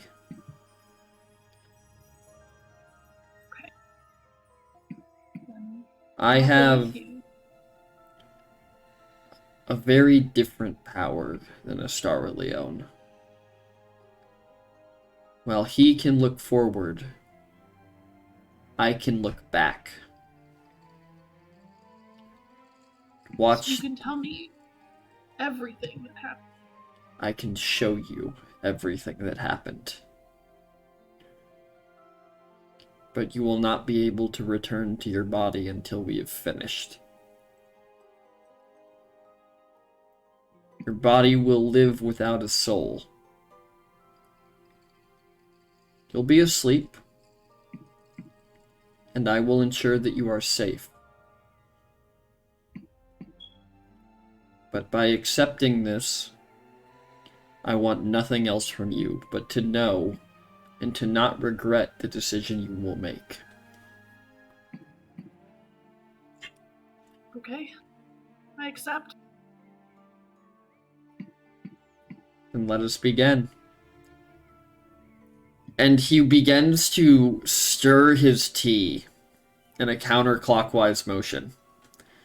And as he does, the world begins to spin around you, as you feel yourself almost pulled backwards down the twilight path, past your death, past your life, past hundreds of deaths and lives before that, as you are pulled thousands of years into the past. As he stops stirring it, as you find yourself sitting at that same small wooden table on those same small wooden stools in front of a blonde-haired man who looks like Roran, as he finishes planting a garden and turns and laughs and smiles as a young child runs towards him, as he grabs the child, lifts him above his head, and spins him. As from the window of a cottage nearby, you see a brown-haired elf smiling towards them both. Let us begin. Okay. And we will see where Lyra's story goes from here.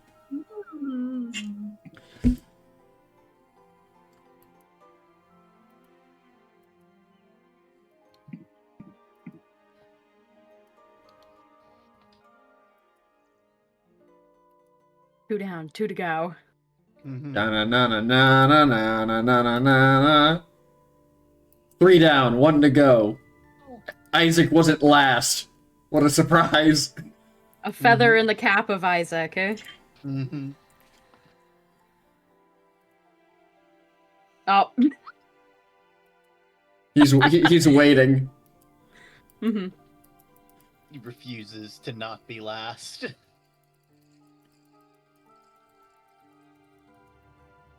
Brando typed something in the group chat. I haven't looked. Yeah, Brando typed in the group chat, starts playing Your Betrayal by Bullet for my Valentine. Oh, what? Brando gets it. Brando does get it. Also, now you know what we've been cooking. This action will have Alright. so many consequences. Brando's never coming back, so I guess I'll come back now. That's the end. Brando's afraid to come back. He's gone forever. It's alright. My shepherd's pie's almost done. Let's go.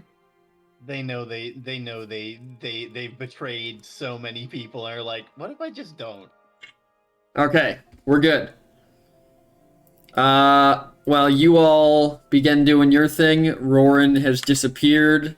I'm going to start deleting all of these horribly visual things off the board because they're making All my the eyes hurt. things. So many of them. Ah, It's just a few. isn't that so much nicer to look at? Everything's not tinged with red. And lacking yellow and Except for the mana pool. That's still there. That stays. Mhm. Really? I'm sorry, I play support paladin. It's not very supportive to abandon your friends. You bitch. Wow. Wow. Ink Lulin also disappears. Yeah. R.I.P. I like to imagine that Lulin started fading the moment that it was revealed Lulin basically betrayed everyone. Mhm, All that mhm. faith in Lulin just shriveling in Karak's mind.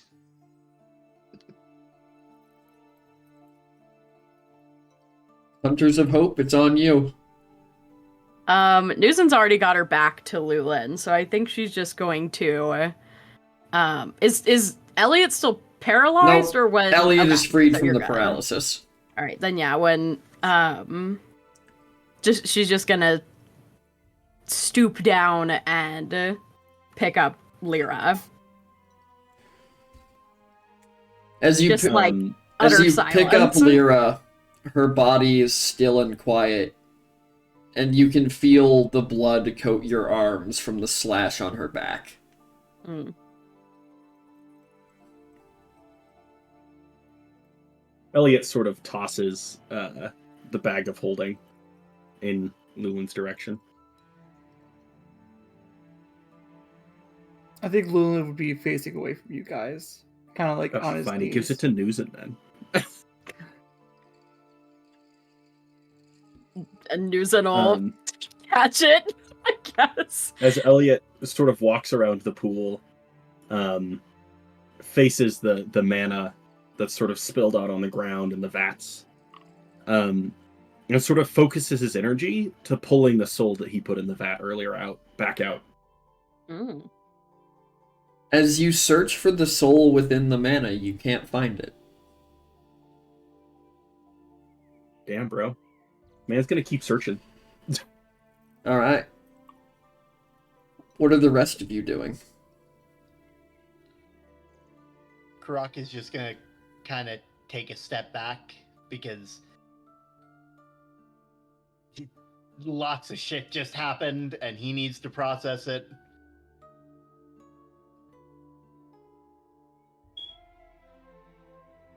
Valiant Eye walks over to Lulin and begins muttering something to him.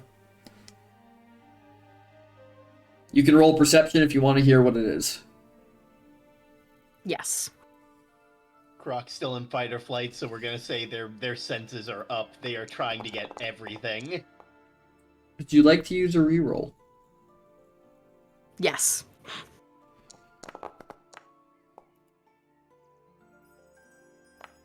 That's much better. Could have used that with the persuasion roll. Elliot, you don't hear it, but Nuzin, you hear her saying to him, "The kids will be okay. They have to be, right? He promised that they would." I don't know where they are. We'll find them. I promise. Lulu's also not healed himself from the bite wound. So I don't know if bleeding damage will keep persisting. It stopped. Not active. It stopped when Roran left. Okay.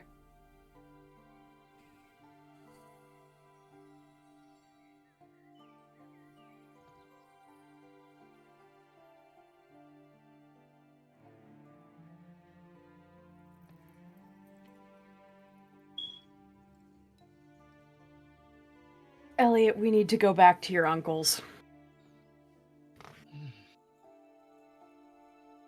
Elliot, despite your yet. despite your searching, you still have not managed to find the soul. For the record, PT, would he have seen the soul go back to the sword from the... He did Mana? not. Okay. From Elliot sort of... elsewhere looking back in the towards- room, you hear banging inside of a cabinet. I'm gonna head towards that cabinet to see what that's all about. All right. When you open that cabinet, Mm-hmm. hang on, gotta go through. Gotta open my notes. Mm-hmm. When you open that cabinet, a tied up Torian Ilfelkir falls out of the cabinet. Just. Okay then. Okay. Karak is going to have it on me. I know I do. Gonna take like the sickle that he has on his hip, and he's just gonna like cut the ropes to let him out. He like stands up and he pulls the gag out of his mouth. Just. Oh my god! Are you okay? Some guard walked into my shop, knocked me over the head, tied me up, and shoved me in a cabinet. So I have a feeling that wasn't a guard. As he kind of looks around this utterly destroyed workshop, I'm going to take your word for it. Yeah. As you hear people running towards the workshop from outside. I'm going to guess those are guards? Unsure. I'll go check. As he kind of like takes a couple steps and he notices the pool of mana on the ground and he goes, "Nobody touch that, that's dangerous." Yeah, I figured that out. As he kind of like stumbles, like, you know, almost the kind of walk you do when your legs fell asleep. Mm-hmm. As he kind of like does that as he walks towards the door, and you hear him begin talking to people outside. Just, it's fine, it's fine. It may not be fine, but I think we're okay. It may not be. There's a debatable amount of fine happening in this room right now. No kidding.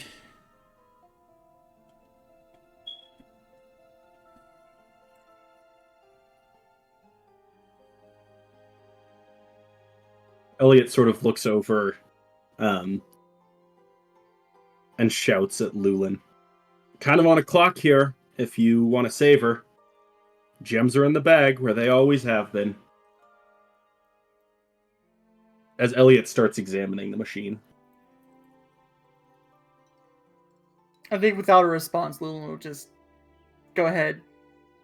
Nuzin, you said you have the bag? Yeah, it's probably like she's got like Lyra is like across her arms, and the one hand is like holding the bag under her, basically. Lulu will stand up without looking at you or me remotely even making eye contact. Please,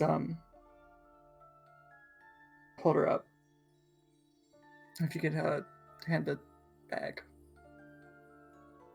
Nuzum will silently pass you the bag, and her eyes are steel. Like, there is not a modicum of positive emotion in her face right now. Her jaw is clenched, her body is tense. Like, you could... It looks like you are a stranger to her. And with the components, Lulin will cast Revivify. So, Lyra, from where you are right now, you feel a tug against your soul as he looks up at you and shakes his head. Okay. I'm putting you guys on hold. So you all watch as Lyra's body comes back to life. The wounds heal. She starts breathing softly again as if asleep. But she doesn't wake up. She almost looks frozen.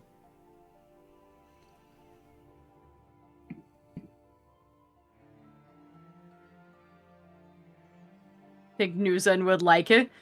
When she feels her, like, come back to life, basically, she'll, like, give her a little, like, kind of nudge, like a little shake, as if she's, like, sleeping, and be like, Lyra? Nuzan, nothing happens.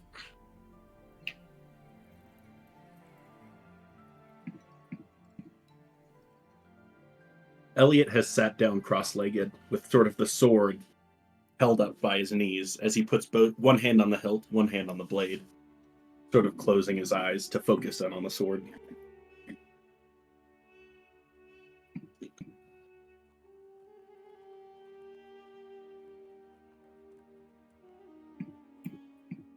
She's gonna look up from looking at Lyra back to Lulin and be like, did you do it? Lulin, you felt that the body has come back to life, but the soul has not yet returned to it. You've never heard of this happening. Her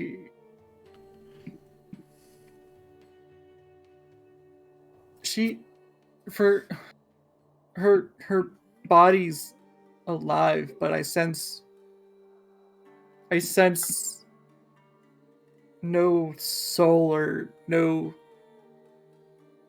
connection to magic. And then after Lulin finished that sentence, Lulin's going to cast Detect Magic. And specifically, like, look at Lyra, because he knows, like, this entire fucking factory is magical. When you cast Detect Magic over Lyra's body, you sense that there is a thread going off to somewhere. And you feel this kind of warm, it almost appears red magic around her body.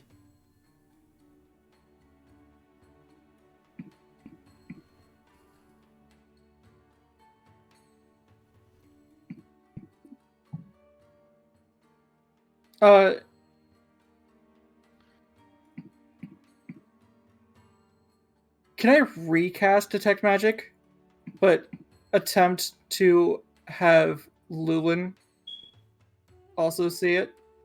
Well, Lulin does see this. No, or not Lulin, for Nuzan to see it. Or can I cast it at a higher level? I'm gonna go with no. Okay.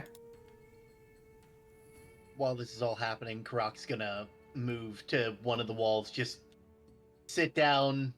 There's not a wall there. There's a hole. There's a Roarin-sized hole there, but... And wherever the closest part of that wall is, just sitting next to the hole. Yeah, there's a radiantly singed hole in the wall. And Karak's just kind of gonna be looking at, like, this image of what's happened before. You know, look back at his sketchbook at, like, the picture of Lulin that like he summoned for this fight, and just kind of exit out and close it before going back to not meditating, but trying his best not to come apart right now. You obviously cast it wrong, otherwise she would be here. Her soul's not here. Why would she not come back? For all intents and purposes, the spell Revivify revives the body. It's always been the soul's choice to whether or not to return to the body.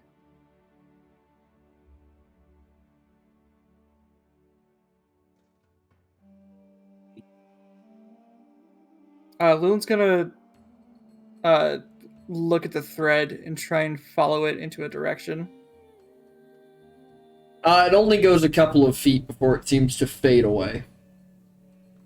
It's very obviously connected. It's taut, but Yeah. where the other end is, you have no idea. You said it's red? It is.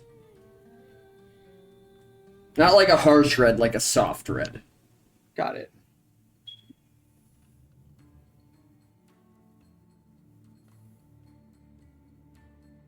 Elliot, do colors connected to souls have a meaning?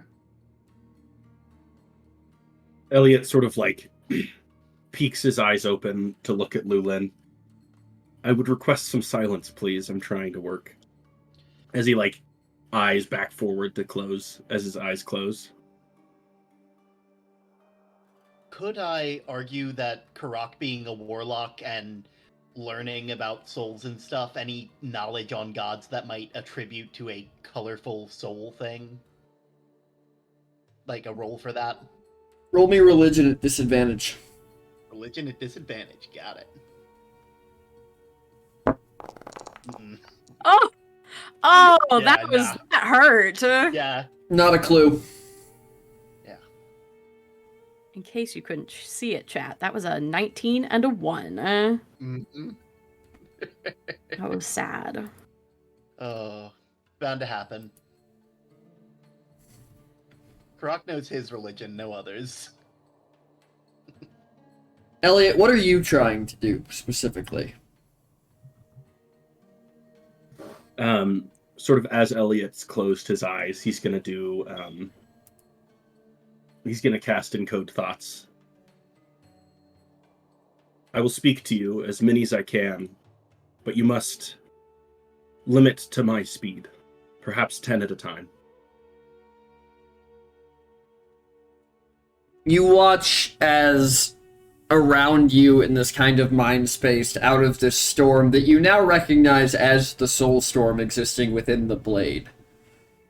Figures kind of peel themselves through the mist as there are 10 people spread out in front of you.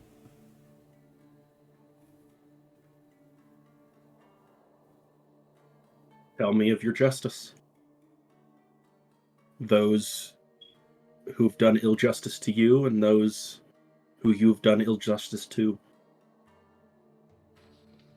You keep saying this word justice like that's what we're after. Like, What do you pursue? Power? Control? we all willingly gave our lives. To what end? To try and save our plane. Is the plane gone? It is. Then I give you a second chance. To what? To live. We can't.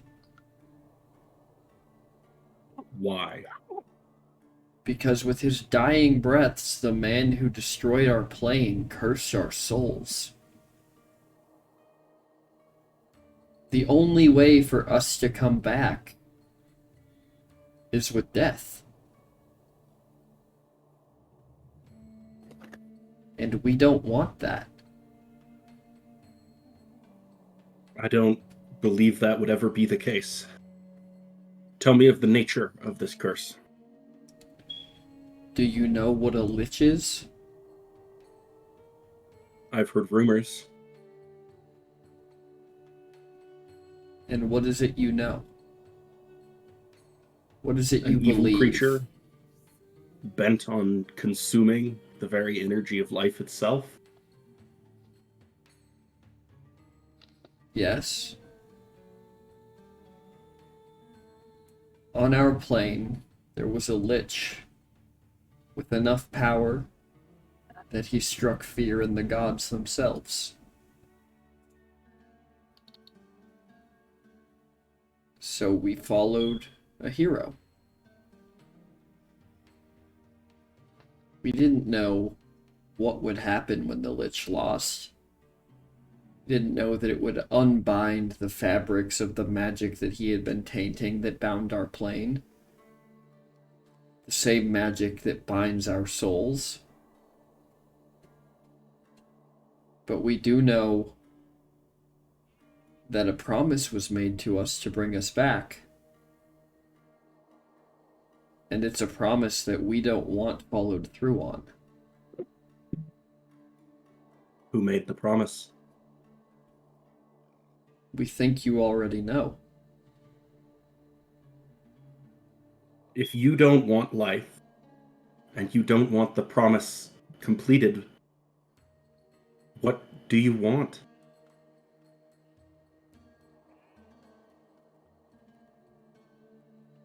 Why is it so much to assume we want anything? Because to be alive is to want. But we aren't alive. Then what are you? We're memories.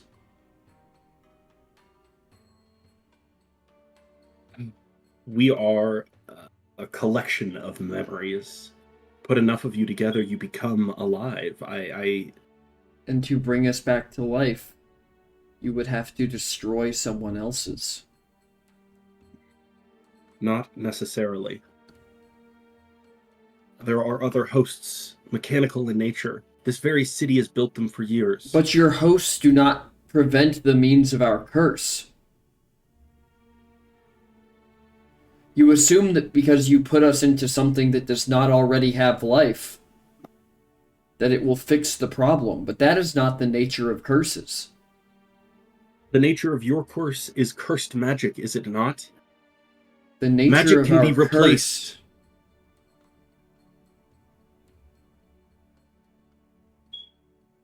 Can it? Do you Just about every truly way believe possible. that?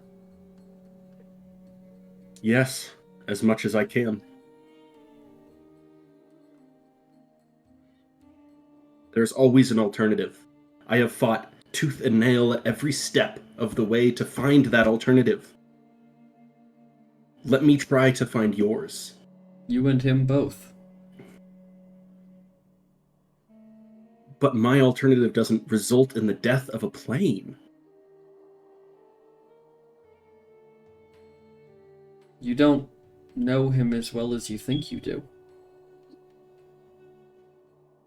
What am I missing then? This thought encoding, it works both ways.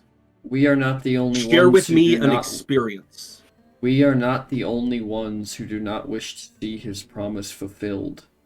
But a promise made by a god is a difficult thing to break.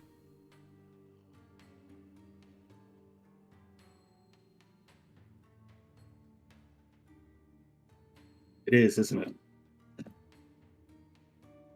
It is. Whether they desire it broken or not.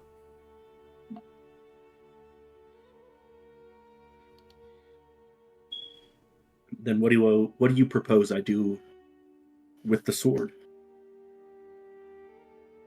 We can still Would you help be you. willing to be used? Of course. As long as nobody gets hurt, we will help you. We will teach you how to use us. Nobody as in who? Do not try to There are a bring us great back. number of people. Promise us you will not bring us back, and we will help you however we can. Until the curse is broken.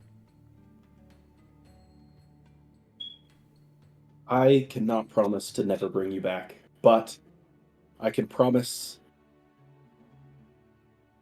that I will only bring back those who are willing, and I will wait until... Do not bring us back until our curse is broken. That is our would justice. Be unjust for me to do that. Why? It is what we are asking.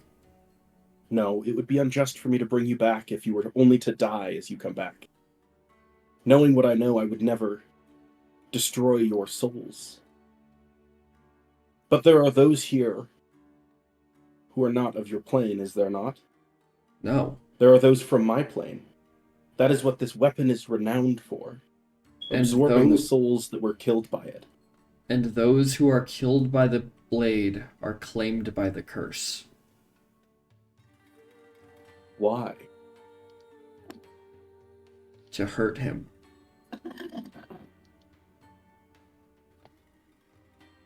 Doesn't seem like justice to me. But curses are rarely just. If you are willing participants in this battle, then we will stand together as warriors. Not all of us are warriors, but we will stand with you regardless.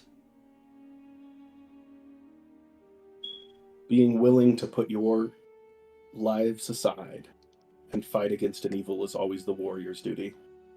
Whether by blade or by morals, you all are warriors now.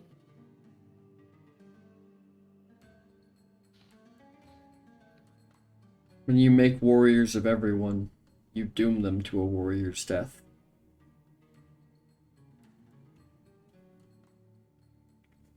A true leader would rather die than see any of those under his leadership pass. I'll do what I can. And you begin to understand. I think I understand a little too well.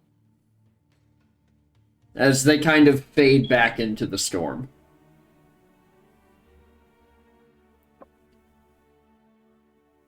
What are the rest of you doing? I know Karak's trying not to have a mental breakdown. You know, second god fight in the week, you know. This one a lot tougher than the first one. Guess what I'm doing? Nothing. You're watching a National Geographic history special with the Perpetual.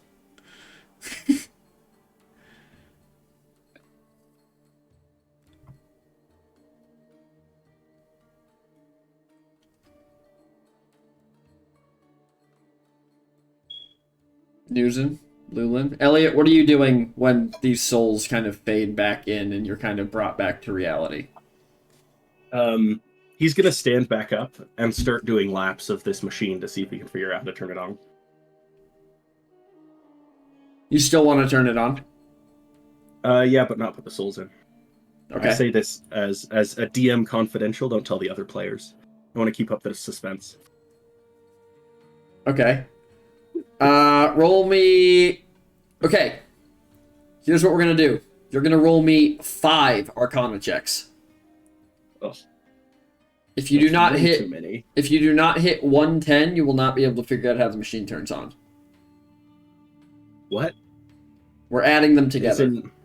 It's like a progressive... 110? Yes, it's a progressive roll. To, like, go through all the processes to properly turn this machine on. Sure. Alright, roll them. Alright. While all the rest of you are watching Elliot's do laps around this machine. Expecting a 20 average, by the way, just so you know. I kind of expect the same. You have a plus 14, so that's kind of what I accounted for. What? I'm taking a reroll on that bad boy. That's reasonable. There we go. Alright, we're at 49. You're almost halfway there. Can't reroll crits. Get fucked. You're at 64. 64, 2 rolls left. 88. I'm re-rolling that one. You're re-rolling the 24? Okay. Yep. I mean, Oh! You want to re-roll I'm again? re-rolling that one again. Yeah. Okay. What? You want to re-roll it a third time? How much does that cost? 3? 3. That's gross. But I'm doing it. Sorry, party.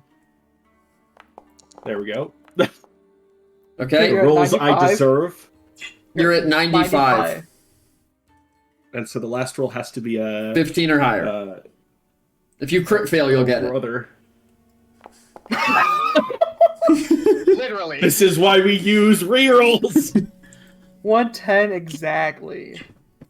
You struggle through it. Also, very happy moment for me. We're down to 10 rerolls. Yeah. Yeah, it's Hey! about time. Been a We long should have time. used It's them. happening. This is the first time it's been at 10. I gotta since the do rule was implemented. rolls like that more often. That's a great way to burn through rerolls. Yeah.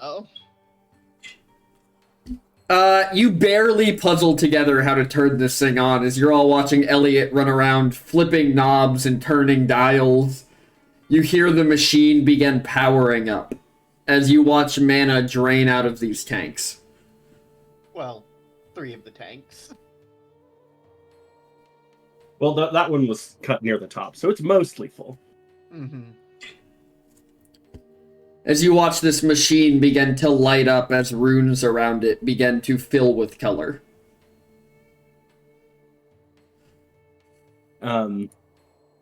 As the machine is ready to, like, receive the full activation, Elliot's just gonna sort of say, just at a room volume, at the very least I can bring justice for those severed souls. As he's going to upcast banishment to 7th level and cast it into the machine where the sword would go. I'm thinking. that was a The- face. Oh, my word. I'm thinking. I looked up at PT and I'm like, I've never seen that face. Oh no. 7th level. Yup. Mm. He's only targeting the souls, like the fragments of souls in the machines. I think you just made every single Warforged drop dead. Holy. Oh. At least everyone that was attuned to this signal. Okay, you won't know what the results of that action are until you go look, so I'll keep that to myself. Mm-hmm. Okay, cool. Don't worry, I'll keep it DM player confidentiality, don't worry. As so Elliot sort of like drops to his knees and just falls to his back as he lies there staring at the ceiling.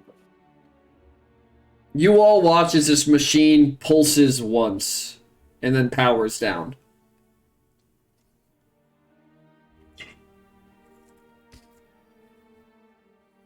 Yeah, Coffee, Doesn't sorry, understand. but Elliot just killed you.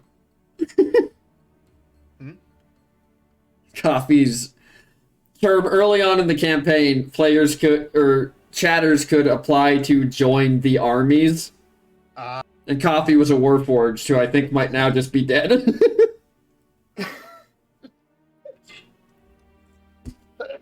Sorry, Coffee. That's how the dice is rolled. Can we get some 07s in chat? Can we get some 00110110s in chat?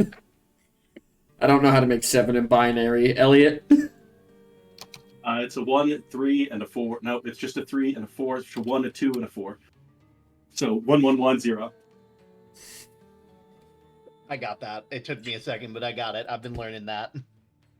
You know what? I got you. Here's a fun fact for the class. That's the word dead in binary. Oh, damn. Alright. Elliot is laying on his back, completely out of breath.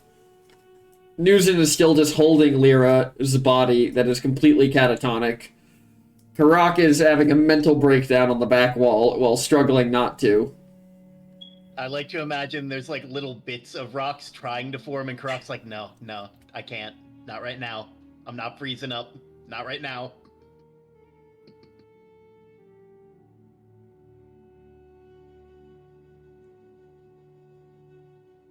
You just survive. fair. Don't stop. Elliot gave all of the souls the option to go back into the sword and fight Warren the first time he talked to them. So, just saying, he gave him the option the first time.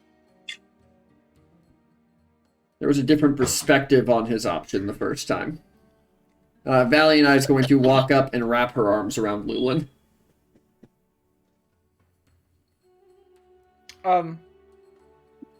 I think Lulin's just catatonic.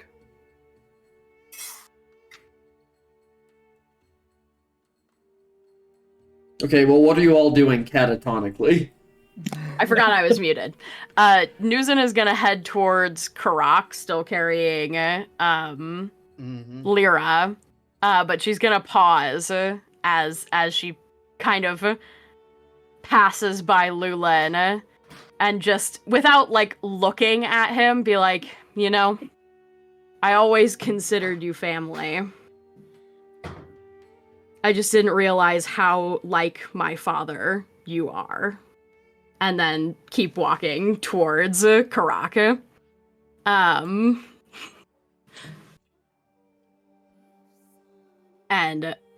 put a hand, or kind of rest a hand on his shoulder. Kruk just kind of like doesn't snap out of it, but kind of just looks up and like just being like, why is it every couple days we're nearly dead?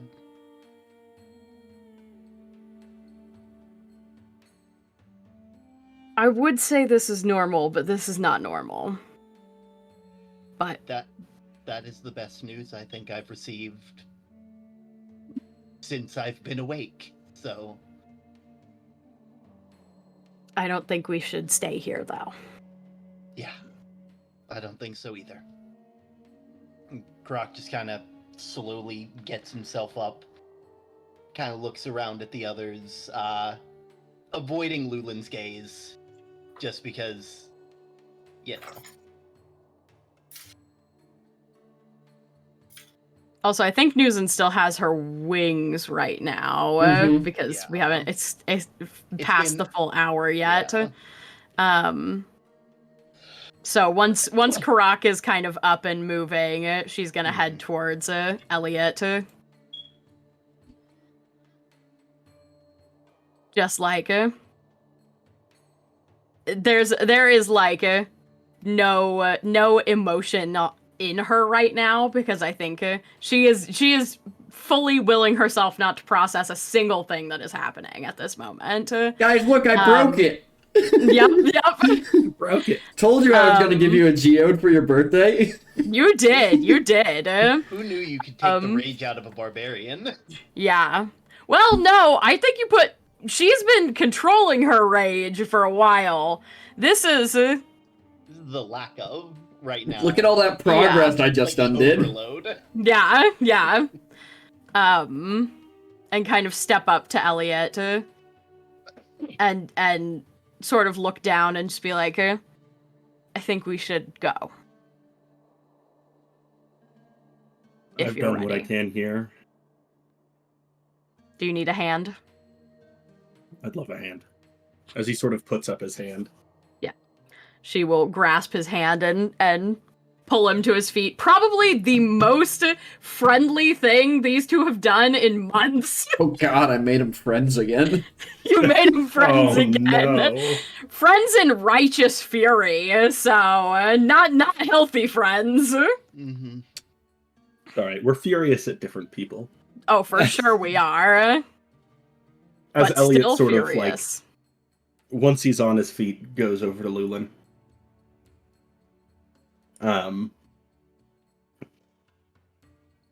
I know how it must have felt to walk away. It was your right to, though. And I'll do what I can to get you back to your people, if that's where you want to be.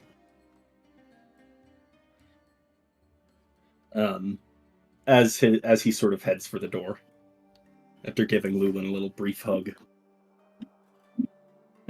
Brando, you're muted. Lulin would actually look up at you, and you would be the first person Lulin's met eye contact. they're beyond dry. You could well assume that Lulin's been crying for what seemed like days. They're like bloodshot. There's a soft red thread coming from Lyra's body. It slowly fades, but it's connected to something. I don't know if color matters to the weave being connected to the soul. The body is alive, but there's no soul connected. Au contraire, there is a soul. That's what the tether is. I suspect if the soul is ever ready to return, it will. It knows the way. The tether will guide it. For now, we can bring her with us. If she's ready to come back, she will. Right. And if she's ready to cut the tie, we'll know. I'll stay in the city. Are you sure? Yes. Regardless of today, I still want to help create a whole and unite world in Sylvanaria. I just don't think I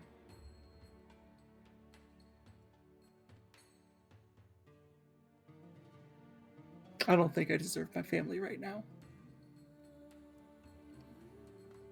Lulin, you deserve your family more than anything on this plane.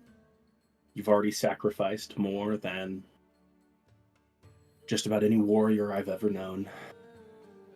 And it's your right to go back to them. It's their right to have you. I think Whatever Lulin just, decision you make, I'll stand by you, though. Lulin just sobs into you. Because me also crying. Oh, me also cry. I think Elliot would also be pretty visibly tearing up as he's Like, saying Lulin's this. like, ugly girl crying. There's no words coming out either. It's just No longer the world's most perfect man. The world's most perfect man can cry. Not the world's most perfect man in Newson's opinion That's anymore. what I mean. Not because he's crying, but because of what he did. Yeah. This was literally the worst way that Karak could have met Valiant Eye. This is the first time seeing her. Yep. Being It's like, true. your significant other was literally a superhero in my mind, and now I don't know what he is. Not saying that. That's a mental projection right now. As Rock Elliot has sort the of energy turns for to words. Valiant Eye. Now, last I was on your ship, I talked to your munitions expert, I guess. Post-munitions expert. How's the crew doing? Well, he resides on the ship still. I suspect he has some unfinished business there. Elliot has. We never did learn what happened to him. Well, if that was it, he tried to launch himself out of a cannon. Of course he did. Yeah. He said he'd get this close to surviving, too, if it wasn't for those jagged rocks at the shore. We thought he fell overboard. Oh no.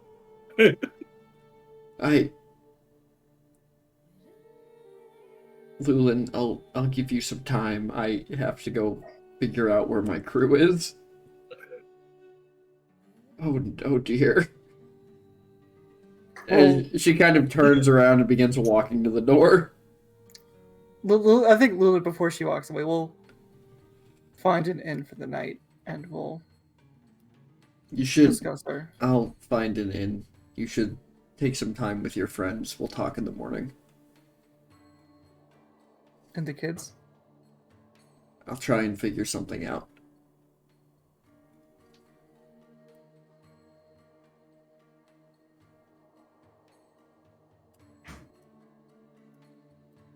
Then Lulin's just gonna bring her in. The snoots Big come ol' together. Big ol' snoot hug. Yeah, big old snoot hug. well, because like as humans, we like connect our foreheads together. There's a little. We do the same, but the Got snoots. it. It's a boop. The boops. Yeah. Snoot to snoot boop. Snoot boop. Yeah, we snoot boop.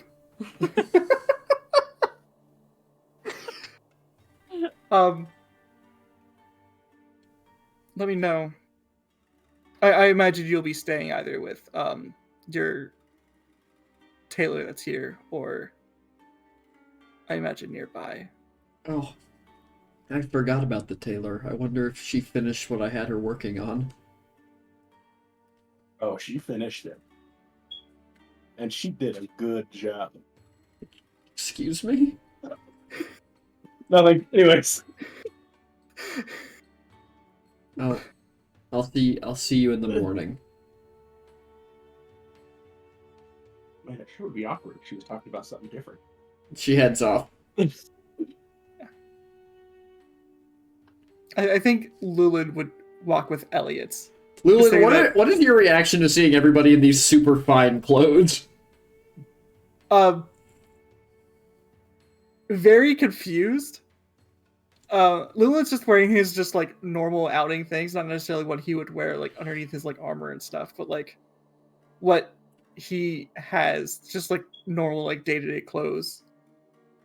And he's just, I think as he like collects himself. So why is everybody fancy? Oh, we went to a ball. We had a ball. We nearly died. You know, classic evening for us. It was my first, but you know. True. Look, Karak, I promise. Well, I can't promise, but I'm gonna try the next ball we go to. Only dancing and being too drunk to walk home. All right. I'm gonna do everything in my power to make that happen for you.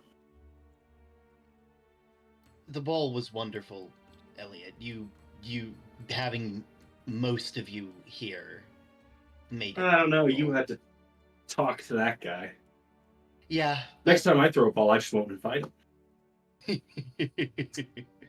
Let me know if he tries to crash the place. I'll give him a good punch after Newson teaches me. That's fair. It'll have to be a private ball. If he caught word that I invited the other families and not him, it would be quite literally war.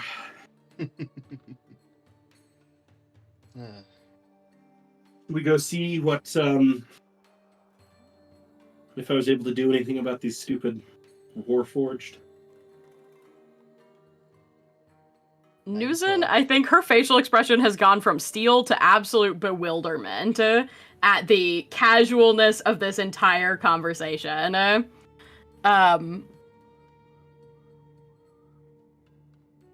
I think, well, here, let's see if Elliot would pick up on that. I'm gonna see if Karak picks up on that too. Let's set it to a DC 10. I was gonna say 10, I promise. I feel like Lulin absolutely understands.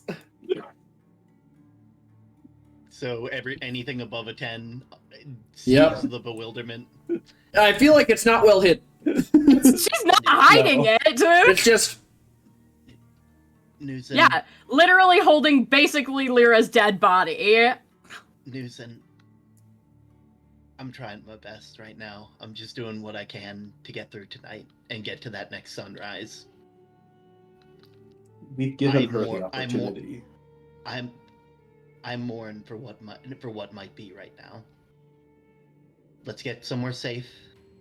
Regroup. And yet the casualness with which you're having a conversation, Lyra is basically dead. Lulin handed everything that we've been dealing with to Roran on a silver platter, literally gave him his visage to betray us.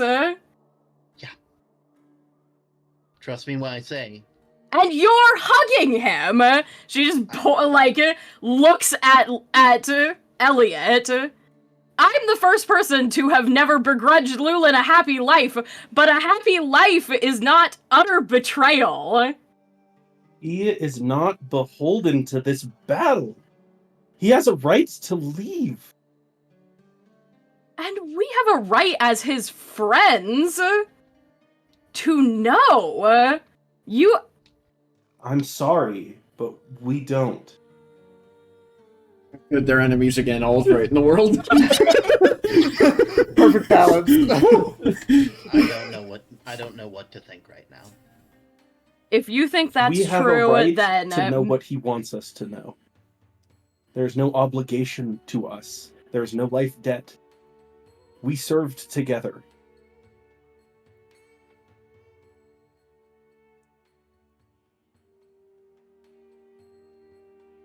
then I don't know any of you at all. And she will just turn, open the wings, and fly off with Lyra. She's gone. Oof, where's she flying to? I do not know. She will not go Stay back away to from the bastions. She's not going They have back to turrets. the house. Croc's just gonna start walking his way out because Newton's not there. Lulin is there. Elliot's like the only person there, and it's late. It's too early for this, but it's too late for Karak. Elliot is going to sending his brother. One, I tried to do something about the Warforged. Not sure if it helped. Two, if the sentries around the city see a flying blue creature, please don't shoot it down. It's a couple of my friends.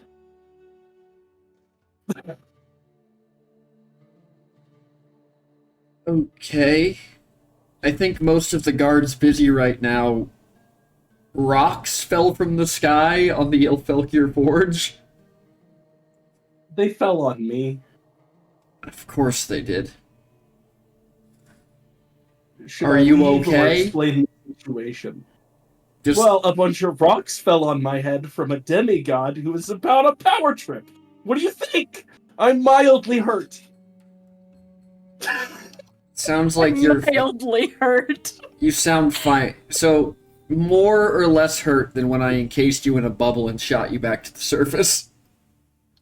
More hurt, actually, I think. Okay. Get back to the house. I'll have somebody come by to take a look at you. Go. Alright. As Elliot looks at Karak and Lulin, I guess that's our cue to leave. Yeah. Gotta thank our hosts on the way out, though. As Elliot sort of heads towards the front door. As you head outside, you see there's like a bunch of guards mulling around who are very clearly running here with the intent to do something, but now have no fucking idea what they're meant to do. As Torian is just kind of like walking around, like patting people on the shoulder and telling them they did a good job by responding so quickly. I think they all need to get magical mops and start dealing with that mana mess. It's true. I mean, probably, but Torian's... Listen, this man just woke up from being locked in a closet. In the middle of a soul storm. Yep. Yeah. I think Newsom will probably look for, like, the greenest, like, whatever area looks the most, like, natural within this city. I feel like is actually a pretty large, Yeah, there's a pretty large central park in the city. but even within that park, I feel like there's a bird sanctuary. What's it called? An aviary? Yeah. An aviary. Like, I bet you there's a pretty large aviary, because there's a lot of, like, bird symbolism in elven culture. I'll accept so- this. Cool. Yeah, Newton, you see a large dome filled with what look like tropical trees at the top of a hill in the center of the city. I don't think she's gonna... So it's like, the whole thing is within this place, or like the whole park is within a dome. No, like there's a dome in the center of the park. Got it. Yeah. I don't think she's necessarily pretty going thickly towards... wooded area directly around the building. As you Okay. get up the hill. It's not a huge park by any standard, but it's not small. It's probably like a couple acres. Then that's where she's going. All right. I feel like that's a pretty good place to wrap up. Wait, there's one more thing. All right, what's your one more thing? Elliot's gonna sending Elrond. Please tell me you're okay, brother. I will tell you I am alive. Okay. Alive is okay. Not great. And the children? The people that were with you? Most of us made it out. Some green-eyed fuck showed up and just started taking us through a tunnel that I didn't even know was under the house. My house? Yeah, Which tunnel? Well, apparently the Warforged, the bastions were surrounding the house, but apparently underneath the house, there's like a tunnel from the room near the teleporter that goes towards this like couple rooms that are off to the side. I didn't even know they were there. But then we busted out those and made a run for the mountains. Oh no, it was your wolf. What are you talking about? Nothing. I'm glad you made it out. Yeah, we're in the mountains. We'll try to meet up with you as soon as we can. Okay, well, we're in the mountains if you need us. So we're Stay safe. I don't know, where should we go? I feel like you should avoid the spider lady. The who now?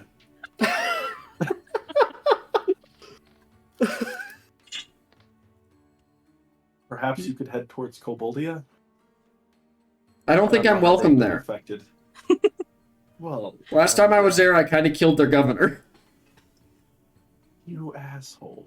You asked me to do it! We hired him to do that! I'll talk to some people, see what I can... Yeah, Getting mad. okay. You almost catch like just a trail of his thoughts because he doesn't respond. You just kind of catch getting mad at me for killing the dude that you all asked me to go fucking kill.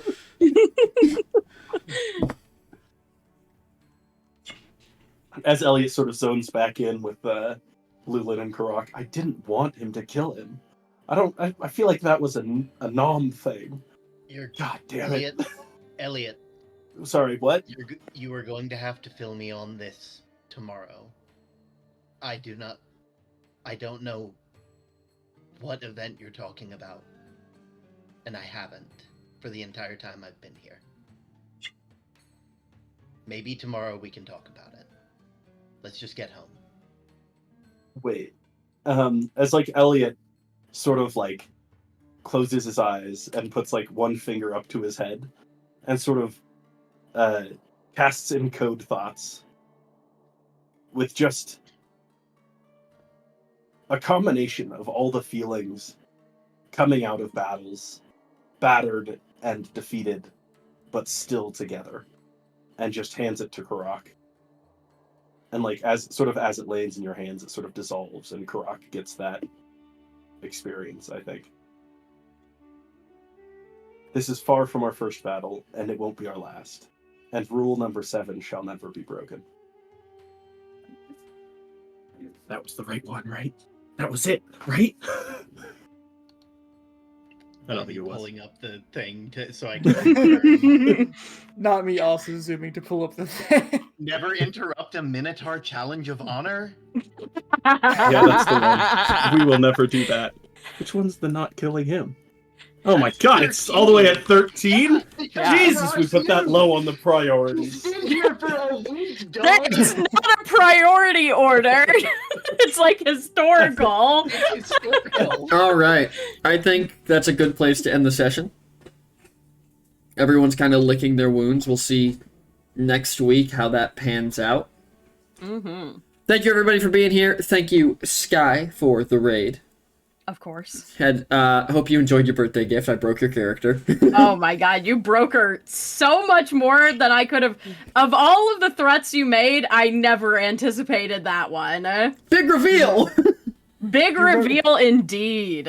Remember when me and PT said we were cooking? Mm-hmm. Yay!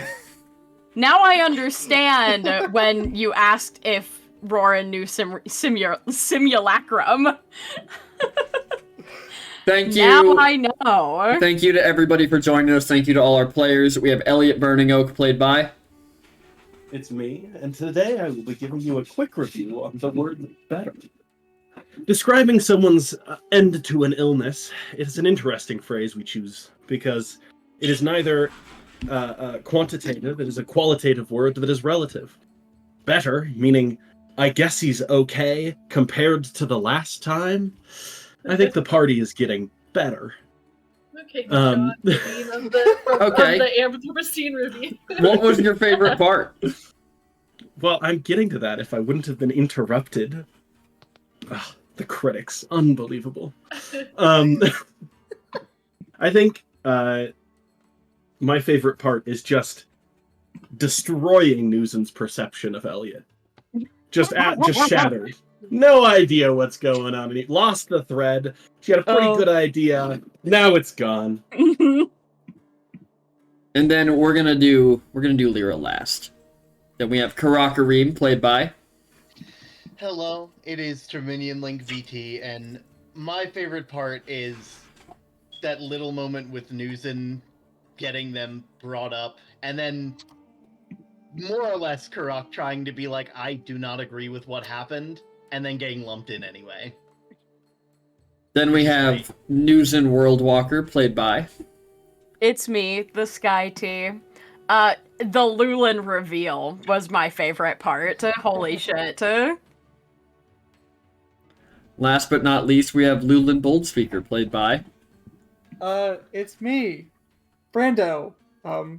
The second favorite enemy in this D&D campaign. The second favorite enemy.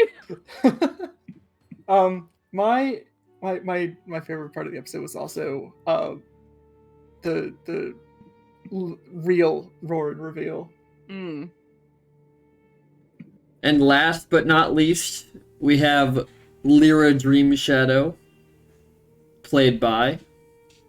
Hello, I'm Rosie at One Rosie CS on the internet, and my favorite part was also the Lulin reveal. I thought that was cool, and maybe some secret stuff too was also part of my favorite. Also, I will be back.